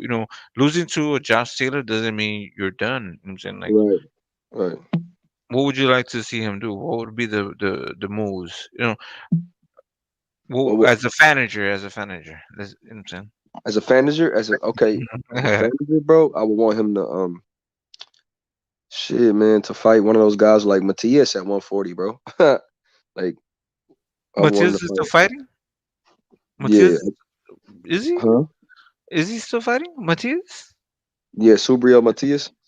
Oh, okay, that's a different Matias. I'm sorry. Yeah, Subriel, or fight the winner of Jose Ramirez, Jose Pedraza.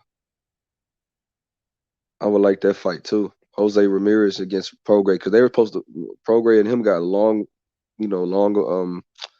beef. They've been talking noise to each other for about 2 or 3 years. So I would like to see Prograis and Ramirez work it out, like settle that in the Yeah, ring.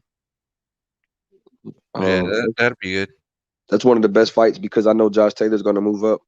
And lose all those belts are gonna Yeah, he could still be a scatter. champion. He could still be a Yeah, champion once they vacate. So I would like to see him fight Ramirez.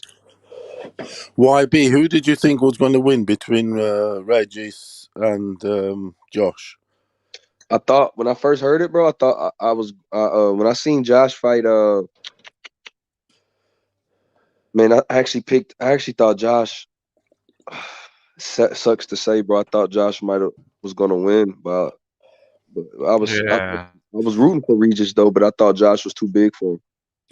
Yeah, I was rooting for Regis, and for that reason, I sort of kind of maybe was a bit persuaded, and I thought Regis was going to do it, but I did think the fight that was fighting away from home. Yeah, although that still hasn't proved to be anything because Josh has done it away from home also, hasn't he? Yeah, when he fought. Do you get me? But still, I thought that played a little bit of a just gives you the edge. Yeah. yeah. Josh is fucking huge as fuck. I'm saying, like, and a lot of people don't give him credit. You know what I'm saying, and that's a discredit to Regis because Regis is gonna be a problem at 150, 140. You know what I'm saying, if Josh Taylor moves up. So I think that if he does plan to do it, like do it now, so these guys, everybody else can get an opportunity. You know what I'm saying? If those are your intentions. Same thing with Canelo. If you're going to move up, you know what I'm saying? Because like we need to keep this shit going. You know what I'm saying? We need to keep champions going for the sake of boxing. Because even though titles and the hardcore boxing fans doesn't mean anything, but it means something. Because some people that's what they see. And back to rap, right? That was a reference, rap or whatever you want to call it, emceeing. You know what I'm saying? So Wu Tang, I think it was uh man, I forgot. Wu Tang said. That's the album, Puro. Sorry, Cosmic. Carry on. No, it's all good. The cover's gone. That's the album I was on about. Which one? The one I have on the That screen? you got on there, yeah. The one that's got that song. No, for sure. Mind It playing does. tricks on me. It does. It does. That's the one I was singing earlier. Most people listen to the beat. They don't even listen to the message. You know what I'm saying? I love rap that has a message. I always have. Yeah, that's what it's about, isn't it? Yeah. I mean, you can only Well, take so that's much what it used bitches, to be and you about. can only take so much bitches and hoes. My favorite song from the Ghetto Boys is "Damn It Feels Good to Be a Gangster." Yeah, that's a good one, man. That's a good one. So back to you, young Bill. What do you think the Regis is back on that subject? My bad. Okay, yeah. Now say it one more time. What about Regis? What do you think he should do? I think he should fight. I think he should get in a position. I don't know who Regis is signed with right now. I know he was. I seen him. I know he had that video with Terrence Crawford and Josh Taylor, and them were all in the same room. Yeah, in Dubai, something like that, Yeah, right? They're in Dubai. But yeah, him running up on Crawford. Come on now. I like Regis, but come on now, don't. yeah. I don't believe that, bro. Yeah, I mean, neither. Like, come on now. And this is the thing with Crawford. Crawford just looks at people like, "You're not ready for this. You don't want this shit. Like, what the fuck are you talking about?" Crawford said, "You know, I'll fuck you up." Yeah. I reckon Regis was paid quite well for that Josh fight, don't you? For it to be here in England, etc. He must have got over $1 million. Oh, he got about two. He got about two. Yeah, that's what I was saying. But after all the costs, everything, he's the guaranteed millionaire there, wasn't he? It was one of those he had to take it. You know But what he's though? put him right at the back of the queue. I mean, it's. But then once again, you've got that security. You know what, Josh Taylor though? About Josh Taylor, it's like he's one of those guys that's clutch. He has like a clutch gene because all his fights are really. I mean, his fight with Prograis and Jose Ramirez, besides the knockdown, were razor thin. Yeah. I I mean, added a draw I added a draw, and but those knockdowns made it. You know what I'm saying? 2 points over. You know what I'm saying? If that makes sense. and that's So what he won. That's he what he had won by on the cards, I think, by 2 points. yeah. It pulls it out of the bag. Pulls it out Yeah, the bag. like he It has was extreme. I don't know why his fights are like he's so dominant, but his fights are so evenly matched too. It's crazy. because it's a competition. It's the Yeah, competition that the he's thing is, facing. he puts more effort, and I think the other guys can perhaps, for instance, Regis, I think he's more skillful than Josh, but it's not much more skillful. If you get me, it's just a bit more skillful. But the thing is, Josh will overmatch that, and he'll override that because he's just maybe a bit more busier, which he is, and he's just more constant. He's constantly on you. Where someone like Regis, he'll chill out a bit and admire himself a bit, and take a glance or one or too many glances at his work or something. Whereas Josh is always on it. So Foot to the metal. yeah, so There's no that's fucking about. There's no breathers. He's got that relentless shit, that's the thing. which gets him over the line. So it Yeah, needs to be an exceptionally skillful. It needs to be a really skillful guy, but it's a guy who can match him with the motor. He has to have the motor. Because like someone like Regis couldn't match him with the motor. He couldn't. He got overridden. So Paulo, real quick, right? So do you think that Josh Taylor, The because Scottish are famous yeah, for inventing the steam engine. but hold on. If I'm not mistaken, we haven't seen a lot of Scottish fighters. You know what I'm saying? Scottish champions, right? Yeah, So is it because I have a question, right? With Regis being around all these great fighters, was he content? You know what I'm saying? Or was it that you know what I'm saying? I'm just talking shit, right? But was it that Josh Taylor was trying to prove something? Content in what way? For ages. Content in the fact that he just didn't feel that he had to prove something. You know what I'm saying? Versus a guy like a Josh Taylor, because Yeah, I mean, he you know did what I'm saying? cash out there a bit, coming over here and whatever. He got handsomely paid, and I thought he was going to do. No, but Josh has always proved me wrong. Yeah, Yeah, because he has. He's one of those that slapped me in the face every time because I thought, he's not yeah, going to do this. He has. yeah, you got to be on your p's and q's with him. I was stupid enough to think O'Hara Davis. I mean, I was kind of like O'Hara Davis would have a chance with Josh Taylor. Jesus Christ. They've been more one-sided. Well, So that's the thing. That's the thing. It's amazing, and that's why because Josh Taylor, these guys are either 140 is a great division, or because it's kind of controversial, but at 147, a lot of people think that Josh Taylor can beat a Virgil Ortiz or these guys, and for me, I have to see it because his fights, I know those Not experiences. sure. I'm not Yeah, sure. because I think Virgil, man, presents a lot of problems. Yeah, Virgil's also got that fucking drive in him, and he's relentless too, and he'll yeah. fucking hit. Now I one think thing. he'll come short of those divisions, Josh, and he'll have a lot of wear and tear also, because these wins haven't. He has to put. He's one of these that has had to exert himself pretty deep to get his wins. Also, So he's had some hard fights, would you say long that it's fights. a weight issue with Josh Taylor? What happens if because he's a big dude. He has a big frame. You know what I'm saying? And Right. But like thin bones. He makes the weight easy. okay, Yeah. What so you say, Cosmic?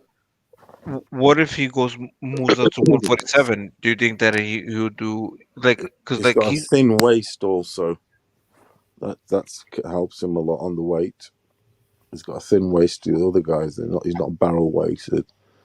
And he's not really muscular like that. He's No, not really. he's got the frame up top, the shoulders and Yeah. all that. He's long also, but because Yeah. he's also been but draining he's thin himself at the at waist. 140. He's also been draining himself to 140 to accomplish the undisputed, right? Right. And now he's at 30, 31. Now he wants to move to 47 because it's harder to make that fucking weight, Cosmic. Yeah, exactly. So now at 147, now I think he can pose a problem because he doesn't have to worry about fucking trying to deal with these guys at 140. When you have a goal, you're gonna sacrifice that. So you know what I'm saying. Here, you know what I'm saying. Everybody's talking about Devin Haney, but so you're gonna say that if Devin Haney, because supposedly he deserves that shot, right? So if Devin Haney gets that shot and he beat Cambosis, so you don't think that he should defend those belts at 135? Because we know Devin is gonna move up to 140, right? Right. So I honestly believe that if Devin Haney doesn't get this shot with Cambosis, which I don't blame him, he's gonna move to 140. Yep. I think so too. He kind of said that shit too. Yeah, Cosmic. yeah. After that fight, he was saying that shit. So is that what we would want for what we would expect for undisputed for somebody to just you know what I'm saying get the belts, get the glory, and then move up? Like you know what I'm saying. Look at Teofimo. You know what I'm saying. He got the belts. He defended those belts. He lost. You know what I'm saying before he moved up to 140. And that's what we expect from Canelo Alvarez. Canelo Alvarez is moving up to fight Mokabu. You know what I'm saying. Eh, right? Keep that same energy. So That Roy, would. go for it, What was man. that? No, no, no. Go ahead. But we already have somebody like Devin Haney already saying that he's gonna move up. You know what I'm saying? And he's gonna like. And I always have this question: when you become undisputed, what should you do? Should you continue to defend them? Like, should you continue to defend those belts? Because it's gonna be hard. You have everybody coming at you. The IBF, WBC, WBA, WBO. You know what I'm saying? Everybody coming at you. All of these sanctioning, but all these fighters that gonna be sanctioned, your mandatories. Like, what do you do? Just drop all of them, or should you stay there?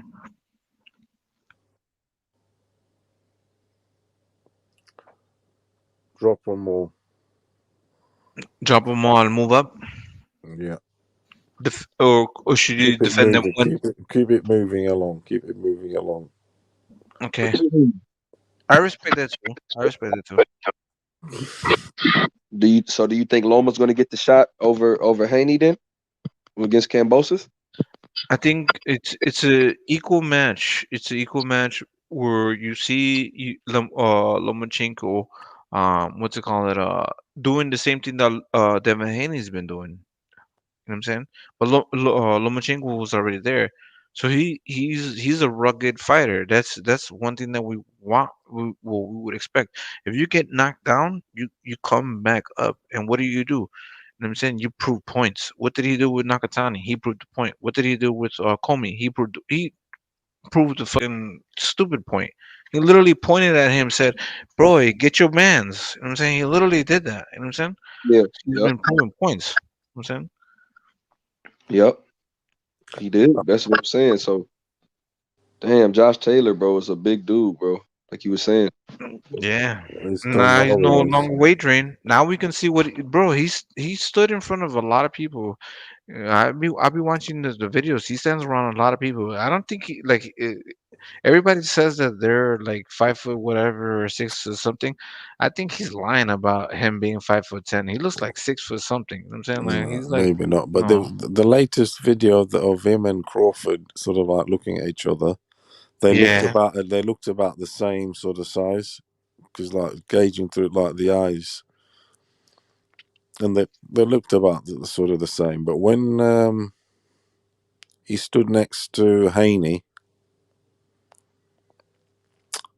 Haney looked right Haney's a big small. kid too, though. Haney's a big kid too. He is, but sometimes it's the whole. It's not just the height; it's the whole thing that makes everything look bigger, like the width,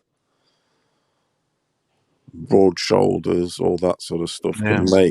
can give it a bigger. Just makes things look bigger. It's like Mike Tyson looks bigger than he is, so to speak. He's like 5'10" only, so just he's 5'10", but because you're stocky and everything, it makes it. You Josh it Taylor might looked give like you an a extra inch 154 pounder. in perception, eh? Josh Taylor looked like a 154 pounder. He walks around looking like which he probably is. Does walk around big. Yeah. Maybe No, but like, middleweight. yeah, it's gonna be good. It's a breath of it will be a breath of fresh air for him. So will we think that undisputed is such an easy fucking thing to accomplish? You know what I'm saying? It takes years. You know what I'm saying? It takes like negotiations and things like that. Like man, there's someone shit. The fans just want. I want this now. It takes fucking time. You know what I'm saying? Like I'm not excusing any of that shit, but like man, all that shit fucking is crazy. We have experts that come in here and fucking try to break this shit down. They don't even know what the fuck is going on.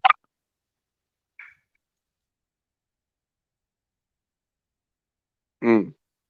So like an Ugas and fucking Spence, man, let's be grateful that we were getting that fight. That's a good fight. That's a fucking good fight. You know what I'm saying? 147 pounds, two undefeated fighters. You know what I'm saying? Two champions. Great fight. We didn't get a Bud Crawford fight. You know what I'm Right. saying? Keep it moving. Crawford, bro. Okay, so there's nothing that's stopping Terence Crawford from being great. Crawford is already great. He's already had Hall of Fame achievements, right? So if Spencer's not doing anything, move it to 154 and get imagine Crawford versus Castano versus Jermel. You know what I'm saying? The winner of that, That would be crazy, bro. right? So it would be like, okay, listen, I try to become undisputed at 147 pounds, but you guys didn't, due to negotiations things like that. But I'll snatch. But then he's gonna have to deal with the same fucking thing with Jermel and PBC. You know what I'm saying? And at 154, Well, well, if he moved up to 54, the only thing though, bro, because he's the WBO champion, he can get up yeah, right away and be the you would have to mandatory. get that. Yeah, Yeah, I but like the WBO. They're very smart. Yeah, they're young ass belt, but they're very smart. I like that. he can go up and challenge him right away, bro. Let's Oh get shit. that. Yeah, Damn, right? Cosmic, bro. That I ain't thought about that. That's a good ass fight, bro. Yeah. Yeah, exactly. Right? You know what I'm saying? And Keep it then moving. Keep it and that's, moving. and that's a Derrick James fighter too. Yeah, exactly. And then you're gonna say, I just beat up one of your little boys. You know what I'm saying? You want the big small? I'll come down, and you can come down, and that's what defines you as a great fighter. You can move up, and then you can come down. So if what we expect with Canelo, right? He's gonna move up to fight Makabu, and then he can come down to fight a Bitabib, come down to 168. You know what I'm saying? That defies you as a pound for pound fighter. That's threatening. Keep it moving. That's the one. Yo. Yeah, and Crawford just needs to be a little bit more, you know what I'm saying? And that's not in his that's not how he is. He doesn't talk shit on the internet, but like when you meet him face to face, bro, he will talk shit face to face to you, and he'll put fists on your hands. You know what I'm saying?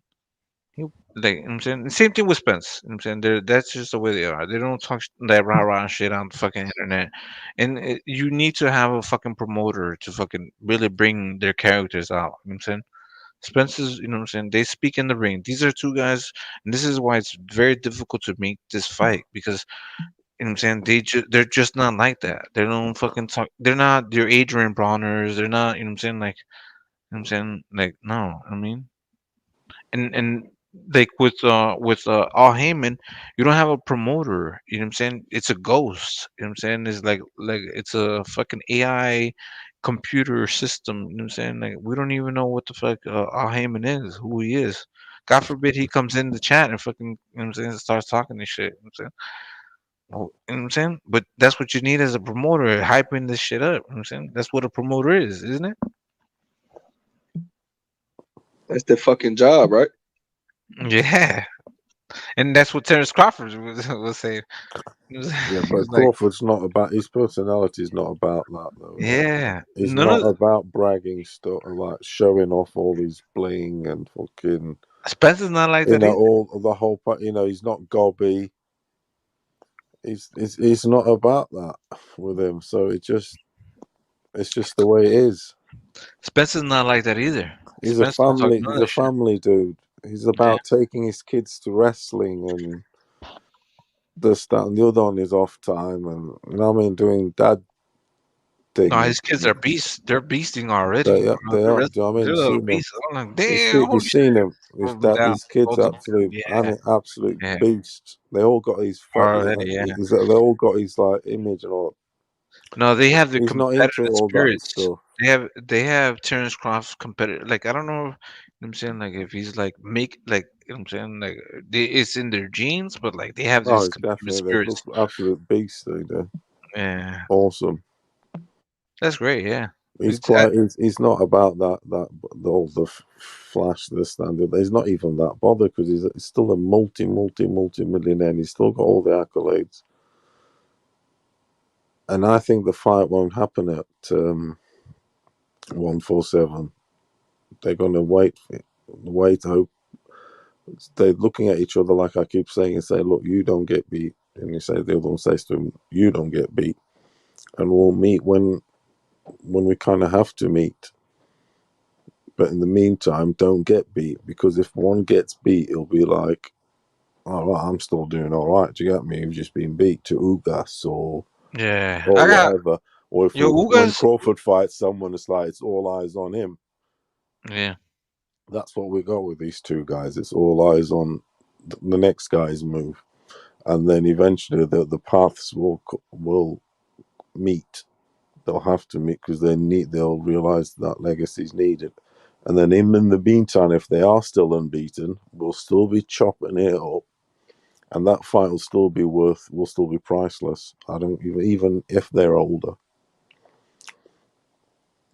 if they are unbeaten, I'm saying, if they carry on unbeaten and they have to fight in 2 years' time, at the end of their career, then so be.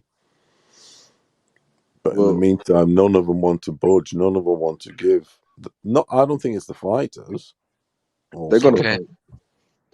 I think Yeah, they'll. it needs to happen. it's It needs to happen for the sake of boxing. You know what I'm saying? Just for it's the gonna sake of, happen, but you know what I'm saying? unfortunately, not very soon. But you know, like I hope Spence doesn't get hurt. But like I just think that Man, he's got to be careful. You know what I'm saying, like, Ugas is no joke, man. He's very talented too. He's a big guy. He's not a small 147 pounder. He's not a Mikey fucking Garcia. You know what I'm saying? Like, he's a big ass fucking dude. You know what I'm saying, he was crouching down and fucking fighting with Manny Pacquiao. And he's a So, confident dude now, isn't he? With some oh money. yeah, oh And yeah. he'll get more support, everything on the scorecards, everything. I He's think like, people like Ugas on the come up. These yeah, yeah, players exactly. from the third world countries like Cuba, It's kind of like Venezuela, like El Salvador, whatever it may be. Yeah, it's they get robbed. They easily get robbed. They need a knockout to win, basically. he's kind of like In my the opinion, they do fucking do, or they got to be convincing. Yep.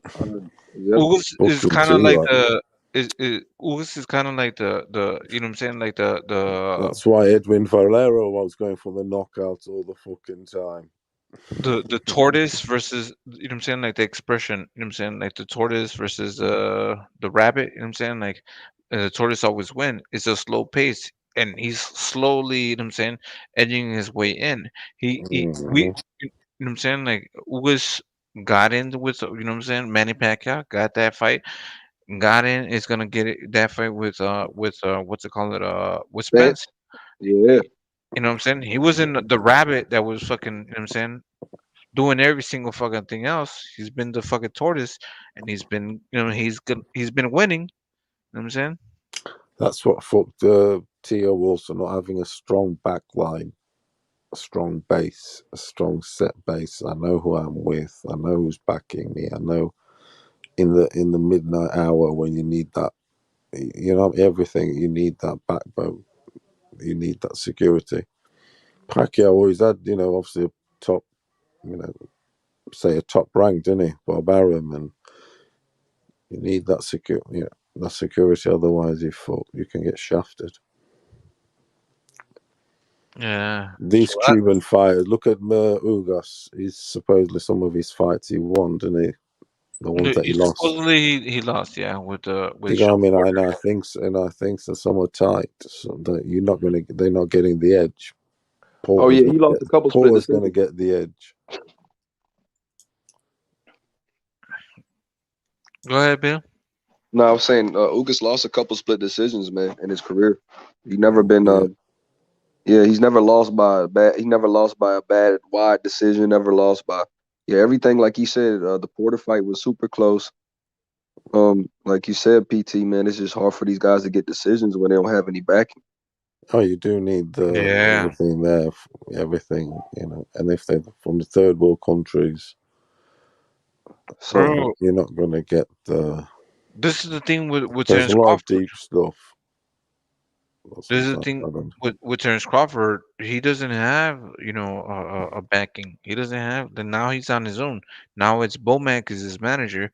They're just on their own. You know, he needs a backing too. This will, you know, unfortunately, and that's one thing with the PBC.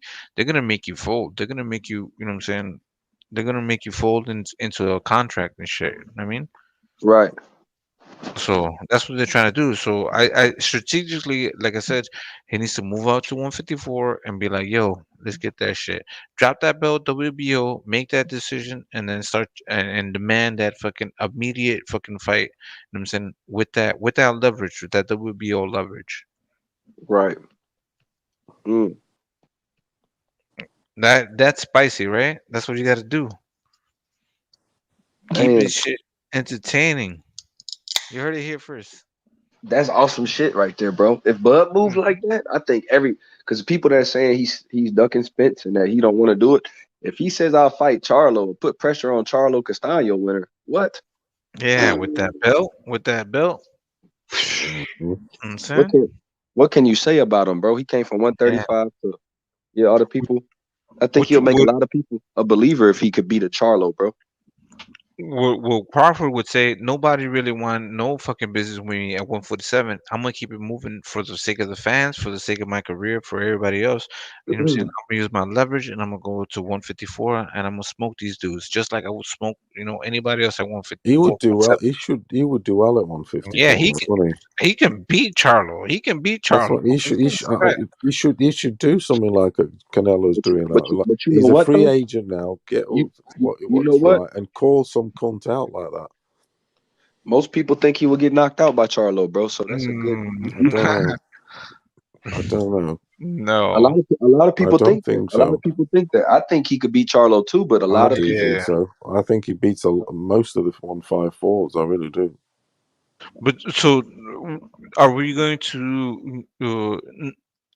We're hypothetically speaking that it would be Charlo, but it might be Castaño. You know what I'm saying? And that's an awesome fight too. That's an awesome fight Yeah, too. yeah. So Because I thought Castaño won the first one, in my opinion. yeah. Yeah, So sort of like a draw sort of thing. Yeah, I had a 7-5, but if they gave it a It's draw, draw I wasn't screaming Castaño. It's a robbery because it draw was a draw. Castaño sort of thing. Yeah, I wasn't screaming robbery. Yeah. nah, yeah, exactly.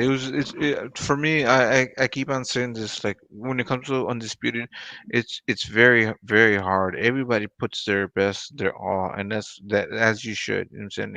It comes with that territory. Undisputed is no joke. It's like it's everything. You know what I'm saying? Like it's the biggest accomplishment. When people, you know what I'm saying, like downplay fucking anybody's undisputed, you know what I'm saying, whether it's Usyk, whether it's Canelo or anybody else, you know what I'm saying, Crawford. I mean, we could go down a fucking list, you know what I'm saying, like with like come on now. Undisputed is everything. It's the highlight of, you know what I'm saying, of everything. So it's going to be nobody's want to lose those belts. So I had it a draw. It's just in my opinion, it's just like what did you favor? I'm saying I had Charlo moving, and I'm saying moving around, and he was landing big shots and things like that. And I'm saying, so is it big shots that you like, or is it the pressure? I'm saying, like, yeah, but I had a draw. But on current matters, that looks like that Andrade is going to have to fight that Beck dude, Johnny Beck, As he should. He is unfinished business. because it's going to purse bids. Can't wait. Yeah, It's going to purse bids. Yo, it says it's starting at 200,000, whatever. That's a low fee. Yeah, so it's going to have to happen. It will happen. Purse bids start on the 10th of January or something. Yeah, I saw the 5th. Yeah, You the see 15th that? of January. Yep. Something like that.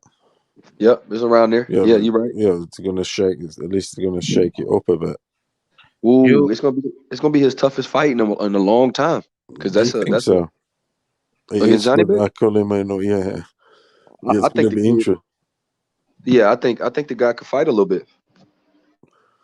I've seen some bits of it, but I'm not. Yeah, I'm going to have to watch all. Do you reckon he's got? What do you reckon to that fight? Got a chance or what? It's not gonna be less competitive than than him versus Liam Williams, and Liam Williams was a competitive fight. Oh, you think he's better than Williams? No, I think he's gonna present. I think he's a southpaw. He's kind of a technician. He's another Kazakhstani guy where got good technique.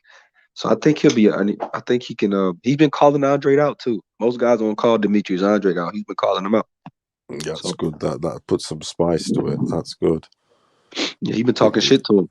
That's good because he must see a chink in the armor, so he could He been begging an Bob Arum interesting to push fight. for that mandatory. Yeah, that's what they say. They say he been pushing Bob Arum. They say that's the one he wanted. That's the route he wanted to go, is the Demetrius Andre route. Well, he sees a weakness. Then he proper wants it. It's going to be a good fight. That's why I think it's going to be a good fight too, because I can't wait for it. Bang on that. I think Boo Boo should win, but it's a tough fight. I wonder what way it'll be. But it's whoever wins it, isn't it? Yep. Whoever wins the purse bid. Yep. Oh dear. Clarissa Shields versus Marshall. Can't wait. I want that fight. In 50-50. June, in June or something. She's getting loads of quite a bit, not loads, but she's getting some shine here now in the UK. That's Marshall as appearing on programs and soccer programs. This now and the other. They're sort of building her a bit. Yeah, she needs to. She needs to, man. She's a good fighter. It's going to be a good. It's going to go. Yeah, it's going to be a good fight actually. How old is Clarissa actually? Like 25, 26. Is she? I don't know. Yeah, she's only 26. Clarissa. Yeah, Carissa's 26. Yeah. Okay. Yeah, my bad. I went to go piss. Shit. Carissa's 26. I did think she was a little bit older, in fairness. I thought she'd been around the scene a bit longer. She's a 2-time Olympian already? Yep. Jesus Christ, yeah. She won the first one at 17, though. That's from, that's from, you can see why I thought she would have been at least 29, 29, but regardless. Yeah, she's only 26. We're going to build that fuck. I wonder if there's going to be a girls' show. They headline the whole fight, the whole. So she was. I'm sorry? You said an all-girl show in the UK? Yeah, I wonder if they do that, or they put it on an undercard. You never know. They might headline. Oh yeah, they're going to headline that. They're going to make that a headline. I wonder if they headline. They're sort of like doing it. Look, so Clarissa Shields are on track for May or June. I think May or June they might put it. If there's a big fight in May or June, they might stack it on that as the co-main. And they should go ahead and put. They should go ahead and put Katie Taylor and Serrano on the same card. Yeah, that would be. Yeah, that would be good. That would. Yeah, something like that. Something like that would sell. A double header. No, but Katie, some girls put a dude fight, some blokes on. One bloke, for instance, then the let's say 4 women fights or whatever. One bloke fight, good one. The blokes. Now at the minute they do 4 blokes, 1 girl fight, don't they? Flip it right. I love that shit, man. The bloke. Do 4. Do 1 bloke fight. Blokes.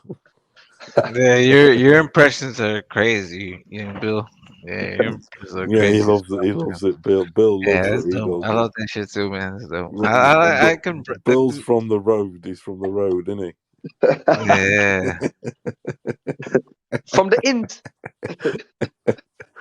Motherfucker, Shank's son. You know what I'm saying? Shank's son. He can morph into people. YB's a real bloke. He is proper bloke.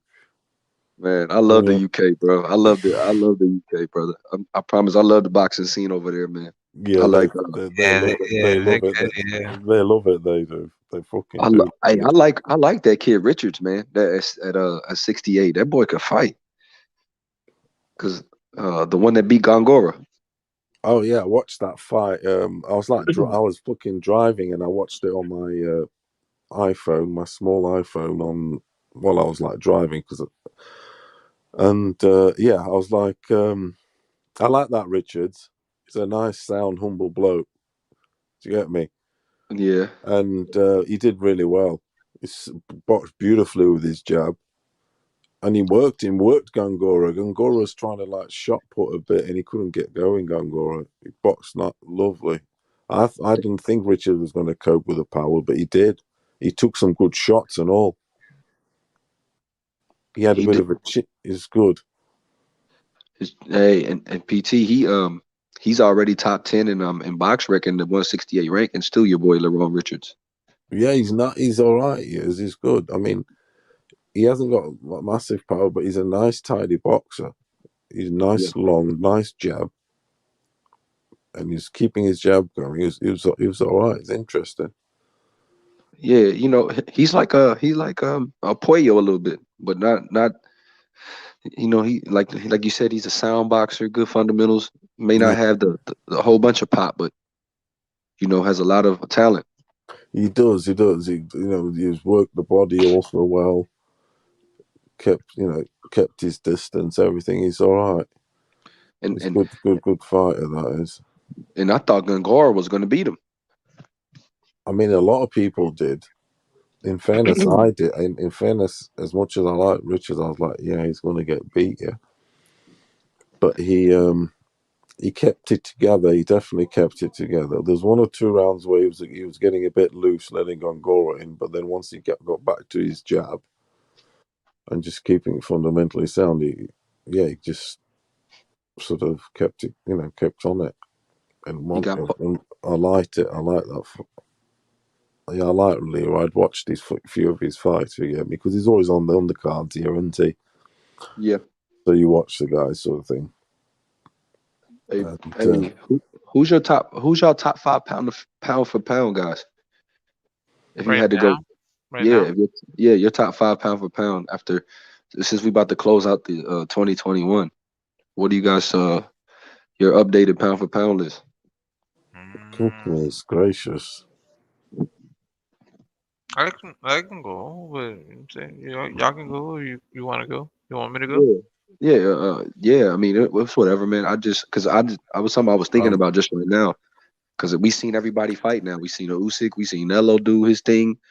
We seen. Are we putting heavyweights in it? Are we putting heavyweights in it? It's your pound for pound list, so you could put a heavyweight in there. Yeah, people be having stipulations. Yeah, people are like, oh, you can't put a heavyweight in there because he's the baddest man on the planet. He can't be pound for pound because he's a heavyweight. I suppose. Yeah, it's like that. Yeah, but like, look at a Usyk, right? Usyk can move with your 147 pounders, your fucking 100, you know what I'm saying, 160s, 168s, things like that, man. He's got that you know what I'm saying, like that. He's not your typical fucking heavyweight. Right. He was undisputed cruiserweight, so obviously he already moved up. Did you hear that argument I had like a few nights ago with somebody? They were here and there's and I mentioned Usyk, and he was like quick to try to correct me, and I'm like, bro, he was, before he went up to heavyweight, he, you know what I'm saying, like he was undisputed at cruiserweight. So now that he's at a heavyweight, does that disqualify him? I thought it would be, an achievement. It would be on top of the cherry. You know what I'm saying? Hell no, I don't think it disqualifies him. Right? Do you get what I'm saying? Hell no, not to me. Not to me. So in my opinion, technically, you shouldn't exclude him off the pound for pound list until he retires, is no longer active in boxing. Right. So Usyk is in my pound for pound top 5, so I guess I'm wrong. I mean, I don't know. Right? I mean, yeah. Fuck it. I guess I don't know. What are you wrong about? What are you wrong about? What's the? No, I'm saying because people are like, oh, because he's a heavyweight, you shouldn't put him on. But I don't look at Usyk as a true heavyweight because he fought. No, because now he's that heavyweight. Yeah, he's one of those that it crosses over, doesn't it? So yeah, you can use him because of the cruiserweight accolade. But then obviously he's one of those. But I think because of that, having won the cruiser and the heavy, he should, if anything, be number 1. Yeah, that's amazing. In 19 fights, it's incredible feat. It gets overlooked. I'm telling you now, if Usyk was American, or maybe even English or something like that, they would absolutely gone mental about the money he would have made, the advertising. Oh my lord! If he was American, or even if he was from the UK, you think he'd be treated differently? Like, you would have got more clout, more credit. Like if he was from London, do you think? If he was from Britain, do you think they'd be like, oh, if he beat Joshua, let's say you take Dillian White out, and he was he was in Dillian White's place, but he done everything that he's done right now. Do you think he would get like more credit, and he would get more sort of look, more shine because of the language, everything. Yeah. He doesn't speak English, it's hard for him to advertise himself. He basically, everything that he gets is just through hard work. Yeah. There's no achievements. It's no like sales pitch ship, sales ship, what do you call it? I hate that, man. No Like, promo. man, I mean, he's all it's work.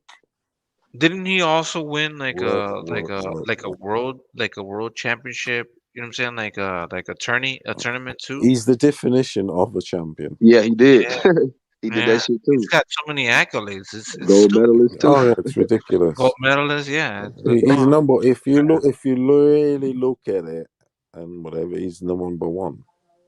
Yeah. Really look at it.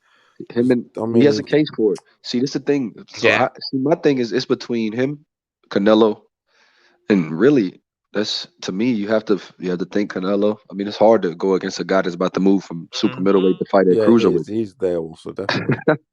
Him and Usyk, man. I mean, that's Because of what his they activity alone, also. Yeah, and that's one thing I like too. And the short notice, the short notice that will the becoming undisputed in that small amount of time. I mean, that's an accolade. That's a huge accolade. I mean, and you that's beat and you beat three undefeated guys in a year span, and you're Yeah, fighting and they're bums. saying they were soft, they were this and that, but that's Yeah, bullshit. you That's beat bullshit because there were you still fought a undefeated southpaw. guys.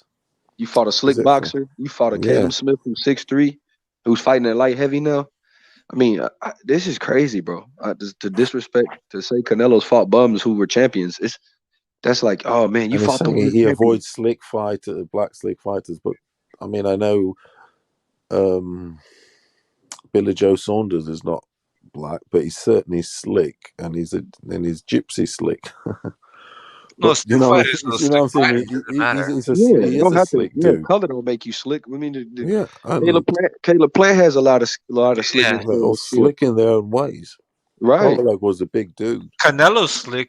Nobody's giving him that attribute. He is slick. I I mean, when tell you you can make what, somebody miss in front of him. Kovalev. Yeah. I'm not going to joke to you. Kovalev, possibly. I kind of had him winning the first Andre Ward fight. Kinda. Right. I'm just trying to be. I'm not trying to be too rude because I don't want to break Yeah. anyone's heart. Hey, Yeah, Andre I'm Ward just is one of my going in favorite steady. fighters. I'm just trying to say he kind of won the first one, PT. and obviously Look. the second one we know it was obviously the Yeah. knockout turned it.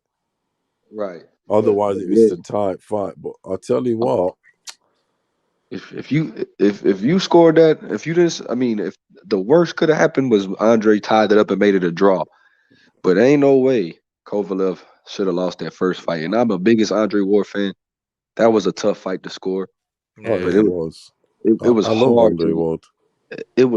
to give Andre Ward 7 rounds in that fight. Hard Yeah. the first fight. Yeah, that's what I'm saying.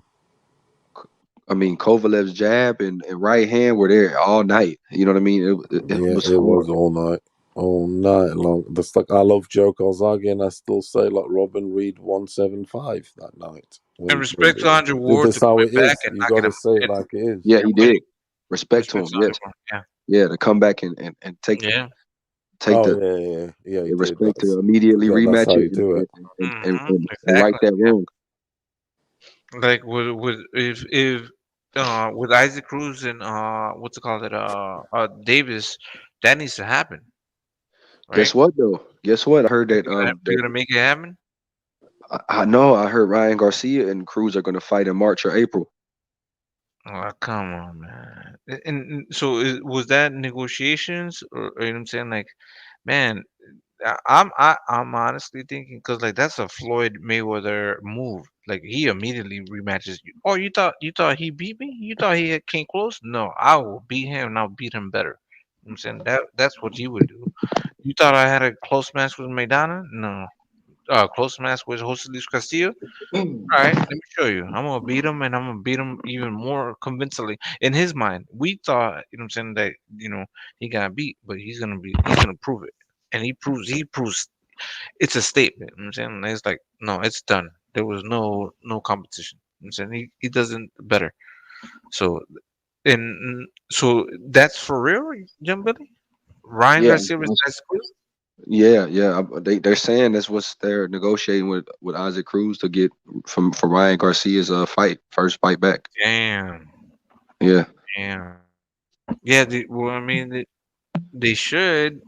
Will he take it? That man, I can't believe none of this shit that Ryan Garcia says, man. Like that's like, man, put that fucking money up front. You know what I'm saying, put that money up front. Don't. You know what I'm saying, we ain't got time Yeah. for none of that shit. If he Yeah. doesn't fucking come through and fight, you know what I'm saying, no. You know what I'm saying, he doesn't get paid at all. You get paid, you know what I'm saying. One time's coming back. He's gonna That's my boy. sort out. I like Keith Thurman. He was one of my. He's one of my. I like him a lot. Not You versus better Mario not duck Barrios. me, son. You better not duck me, But you know, son. I like his personality. I've always liked. Yeah, he's a I've promoter. always loved Keith Thurman. No, he do. He can talk over this clever dude. I know. Yeah. I know there's the whole thing about his injuries, layoff, this and the. But I know where he's at. His girl has definitely softened him, and in the injuries. Oh man, you better not He's, duck me, you son. know, dog. But when Man. he's on fire, he can talk. He can rock the mic. But He what's said, crazy is we believed all of that. We believed all of that, and then he Yeah, went that's what I MIA. mean. What the fuck happened? Like, "Hey, we Manny believed thing, he that all just gotta couldn't get go. going, could he? He couldn't get going with PT, you said, Manny. Absolutely beat him down a bit. hey, PT, you said his girl softened him a bit. Yeah, she Took did. his girl took his hunger away. Yeah, I think so. She's busy, like she's into all that. I mean, he's got like sort of. She's like an Asian sort of She from Nepal. into like meditating and all this sort of stuff. He's like into another realm, and he's made bloody good money. He has. Yeah. He's made some bloody good money, and the last few fights, he's had some beatdowns. Really, he's come hurt out of it. And I think when you get all that money, you've got all that the beautiful wife, you start contemplating shit a lot. You really do. What's that tune? You know, you fucking do. I know you do. Of course you do. Look, What? When you've got yo, 10 million, come on. Anyway, that fought. You know that. What's that fight? Thurman fought Well, that was everybody. supposed to be a tune-up he had. That ended up being quite a hard fight for him. Let me check. Josecito. Cosito or something. Yeah, Josecito Lopez, Riverside Yeah, Rocky. that's one. That's one. That was. It ended up being a right hard fight for him. He got Yeah. touched up quite a bit. You know what I mean? That's when he thought, fucking, every fight's becoming hard for him, is what I'm saying. But Thurman That's fought be- everybody though. He That's fought because He a lot of, did, yeah. a Oh, lot of yeah, he people. did. I mean, he's only got that one loss. He's no, yeah, he did. Fair play that's to because him. his inactivity. That's because of his Yeah, inactivity. PT. You know. but he's definitely one of those that his body is let him down, because you get that. There's the ones that the body's collapse and suddenly it keeps going. You know, the injuries, the ways they be like joints and fucking the niggles, the. So should he move up? Would that be the Should he case? move up? Should he? Do you think? I think he's going to have one last one. Who Keith Thurman? Yeah. Do you think Keith Thurman should move up? You know what I'm saying? Because like everybody, when they make excuses, they usually are like, all right, I need to move up. You know what I'm saying? Like Danny Garcia, I want to. You know what I'm saying? Like, why are you Oh moving shit. up? You know what I'm saying? Oh I shit. don't think so. Danny No. Garcia moved up because he hasn't beat nobody at the He ran out of Yeah, that's matchups. what I'm saying. Like, Yeah, he wants some paydays. He wants some like. he's like, I'm gonna move up. All right, where you gonna move up to? Yeah, he ran out of Danny matchups, hasn't bro. got the style ever to be like a dominant champion, because he's a sort of like a counterfight. We know how we won his big fights with Armia. He was getting dominated, and he gets that punch in, doesn't he? The left shot. If he doesn't come in the left shot, he's not winning the fight. He doesn't do enough. He's not active enough, like you said, Exactly. He PT. does not let his hands go enough. He's always looking for that shot pot. When it doesn't happen, he'll lose. He loses the fight. We Yep. know he lost. We know he lost that fight in Puerto Rico, for instance. Yeah. Yeah, when it Even was the Puerto Rican, showcase. even the We Puerto know. Ricans were We booing him. know. You know. Jesus. What I mean, we know what's Matisse one. That was a bit tight and all. Was it Matisse? I think it was. Yeah, and yeah, that sort of stuff. You know, there you go. Guys get them decisions, don't they? So, because like Danny, he hasn't called any 154 pounders, right? Like, what Nah, is he waiting for? he called out Charlo and Tony Harrison and Yeah, sure. Yeah, I remember that too. Yeah. Yeah, he's called out Tony Harrison, and he said Jermell Charlo. He want to fight him, but That's a big fight. That's a big fight too. I don't take nothing they say serious until they fight. But like you said, bro, that's actually a big fight too. Like you said. Man, these guys, Dan is a great fighter still, man. Like I'm saying, challenge these young bucks.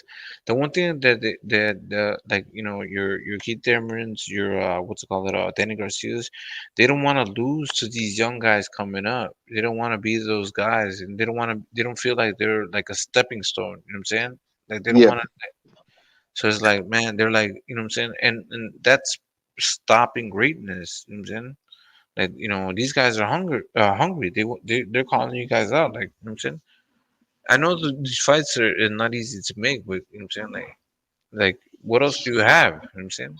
You have these up and coming guys at 147. If they're a so-called threat, then deal with that shit.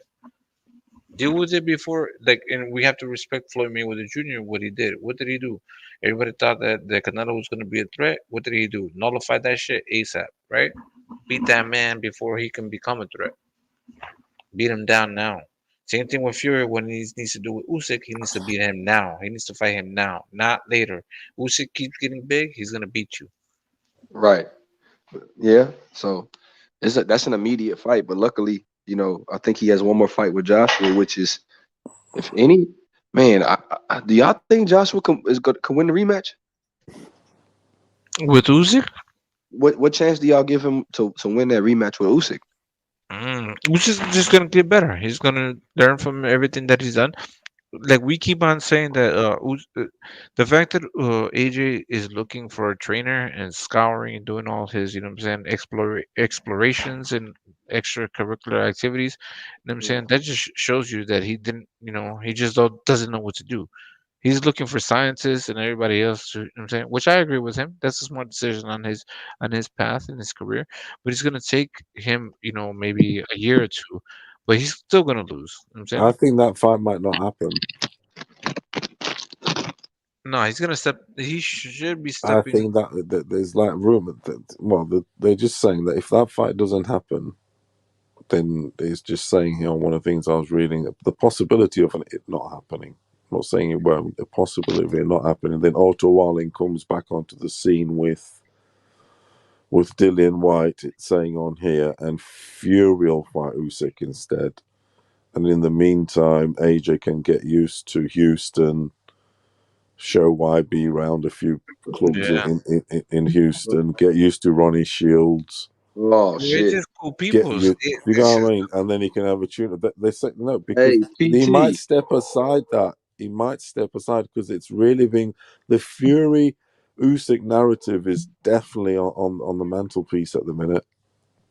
And it says here 3 hours ago, he goes, even the manager's coming out a lot and talking Fury, saying Usyk's manager is confident his fighter would beat Tyson Fury. Goes Sergio Lapin, who is part of what's he gonna? The rematch clause was exercised with the second fight target for the first quarter of 22.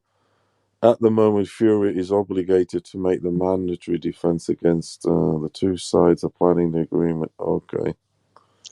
They're saying he might drop that belt. But he's saying he was only 70% for the AJ fight. I know it's all talk, right? But Right. if he was 70%, because like I said, this is all talk, whatever. Right. I'd like to think that maybe he was. I mean, he is probably going to have that extra 30% because he knows exactly what he's getting. He's been in there with him. And I can't see AJ improving a lot more. He can't. Usyk's got too much dance, too much ballet, too much. He's a fucking dancer, isn't he? You seen him dance? His dance is he's the old thing the white men can't jump. You know the Yeah. film? He's that Wow. exception to the rule. I'm not trying to be funny. The bloke can dance, he can move. He's a mover, isn't he? You see that, He Cosmic? twists. Yeah. He'll twist AJ all over again. Twist him up. Cross his legs over. AJ was tangling his legs. That's a like Yeah, absolutely twisted him up just with moves. That's Oh some yeah, fucking kung fu shit. yeah, exactly. Those angles. Yeah, and then he's making him go there, and then he just doesn't know where the fuck to. Bro, those Scrambled his angles radar. are, bro. I try to do my pivots and my angles and things like that. Young Billy, how easy is that? Talk to us, Billy. What's going on with the? Why is he Like your twisting him pivots, all up? the angles and things like that. Like that's so fucking hard to do, He man. twisted AJ all over. That's so hard to do, let alone do it in a fight. It's so fucking complicated. Like pivots, like and shit that punching they on the do. move Oh, is hard to yeah, do, bro. with Punching on strength the move. and with strength. You know what I'm saying? Like when Yeah. when you're moving and like you're pivoting and like adjusting to a different angle. You know what I'm saying? Like and then you're hitting with power with strength. Oh man, it's crazy. The same thing with Lomachenko. He does that type of shit. You know what I'm saying? I've got Usyk winning because I had Usyk winning the first one, and then God, he's really going to trouble him. Although I was always thinking, yeah, AJ is big, he's strong. When he connects, he might sort of hurt Usyk and capitalize on it, which he wasn't able to do. He never was able to rock Usyk properly. That's one thing that perhaps he needs to kind of get sort of established early on. He needs to put a dent early on Usyk. Yeah, no, you And hurt them, really hurt don't the book, and be, don't try to don't use your size on Usyk. A guy like what's it called, the AJ, man, you gotta use your size on him. he's got to put Move some him back, hurt on him. He's got push to him put back. some It's hurt and proper go to him and rough the bastard up. I don't know how to do it, but you know what I'm saying we don't know. I don't know how. I'm just saying, Usyk is not that easy because of all that Yeah, movement he's got. He's not like it's not a Ruiz rematch where the bloke's going to get fatter. He hasn't got any feet. He can get away with just boxing with a jab. But AJ's not like AJ can come and start saying he's not going to come out and start boxing because that didn't work and it won't work. yeah. Yeah, that shit won't work. So he has to do the rough up game. That's so though. I think that's his only way, really. Yeah, man. Yeah, when you Which can't makes it which makes it for a great fight. So he has to go for it. So when like some boxers they'll deal with patterns, except especially when they're taught to like understand other people's patterns. So you have to kind of like change things up. You know what I'm saying? So instead of going to the body, you kind of give these motions that you're gonna go to the body. You're gonna throw. You know what I'm saying? And then you throw an overhand right. You know what I'm saying? So like those are the things.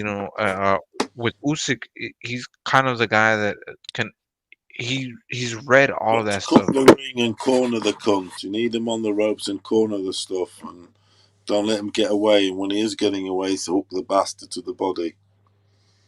Loads of hooks to the body. Keep and get him on the ropes. When they're in the center with space, Usyk's gonna always be winning.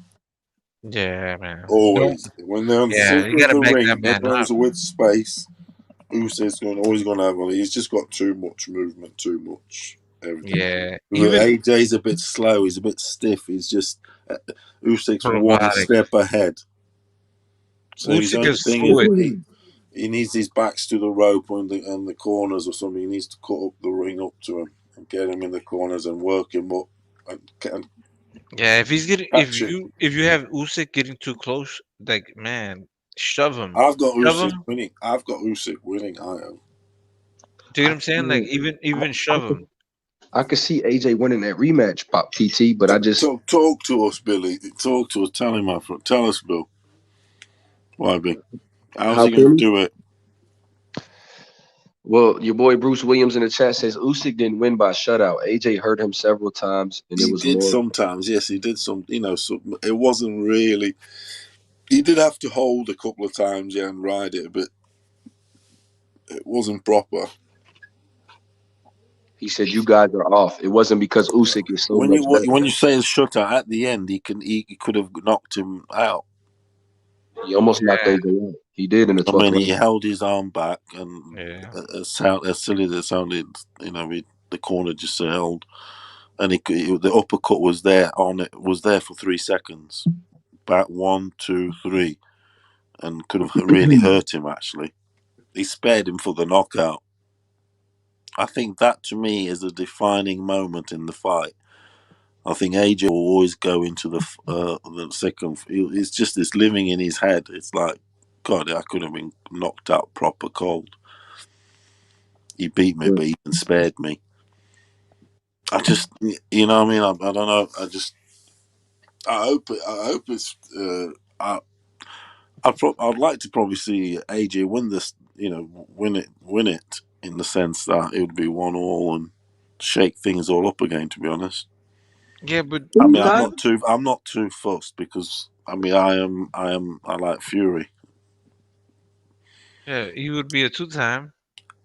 And I love him more. I like Usyk a lot. I love Usyk. I mean, he's got one of my favourite sayings that I'm very feel. Whenever they ask him everything, he goes, I'm very feel. Even his merchandise has got that saying. You ever heard him say that? Yeah, I'm very feel. That shit. Yeah, I'm very feel. That's I love that shit. Yo,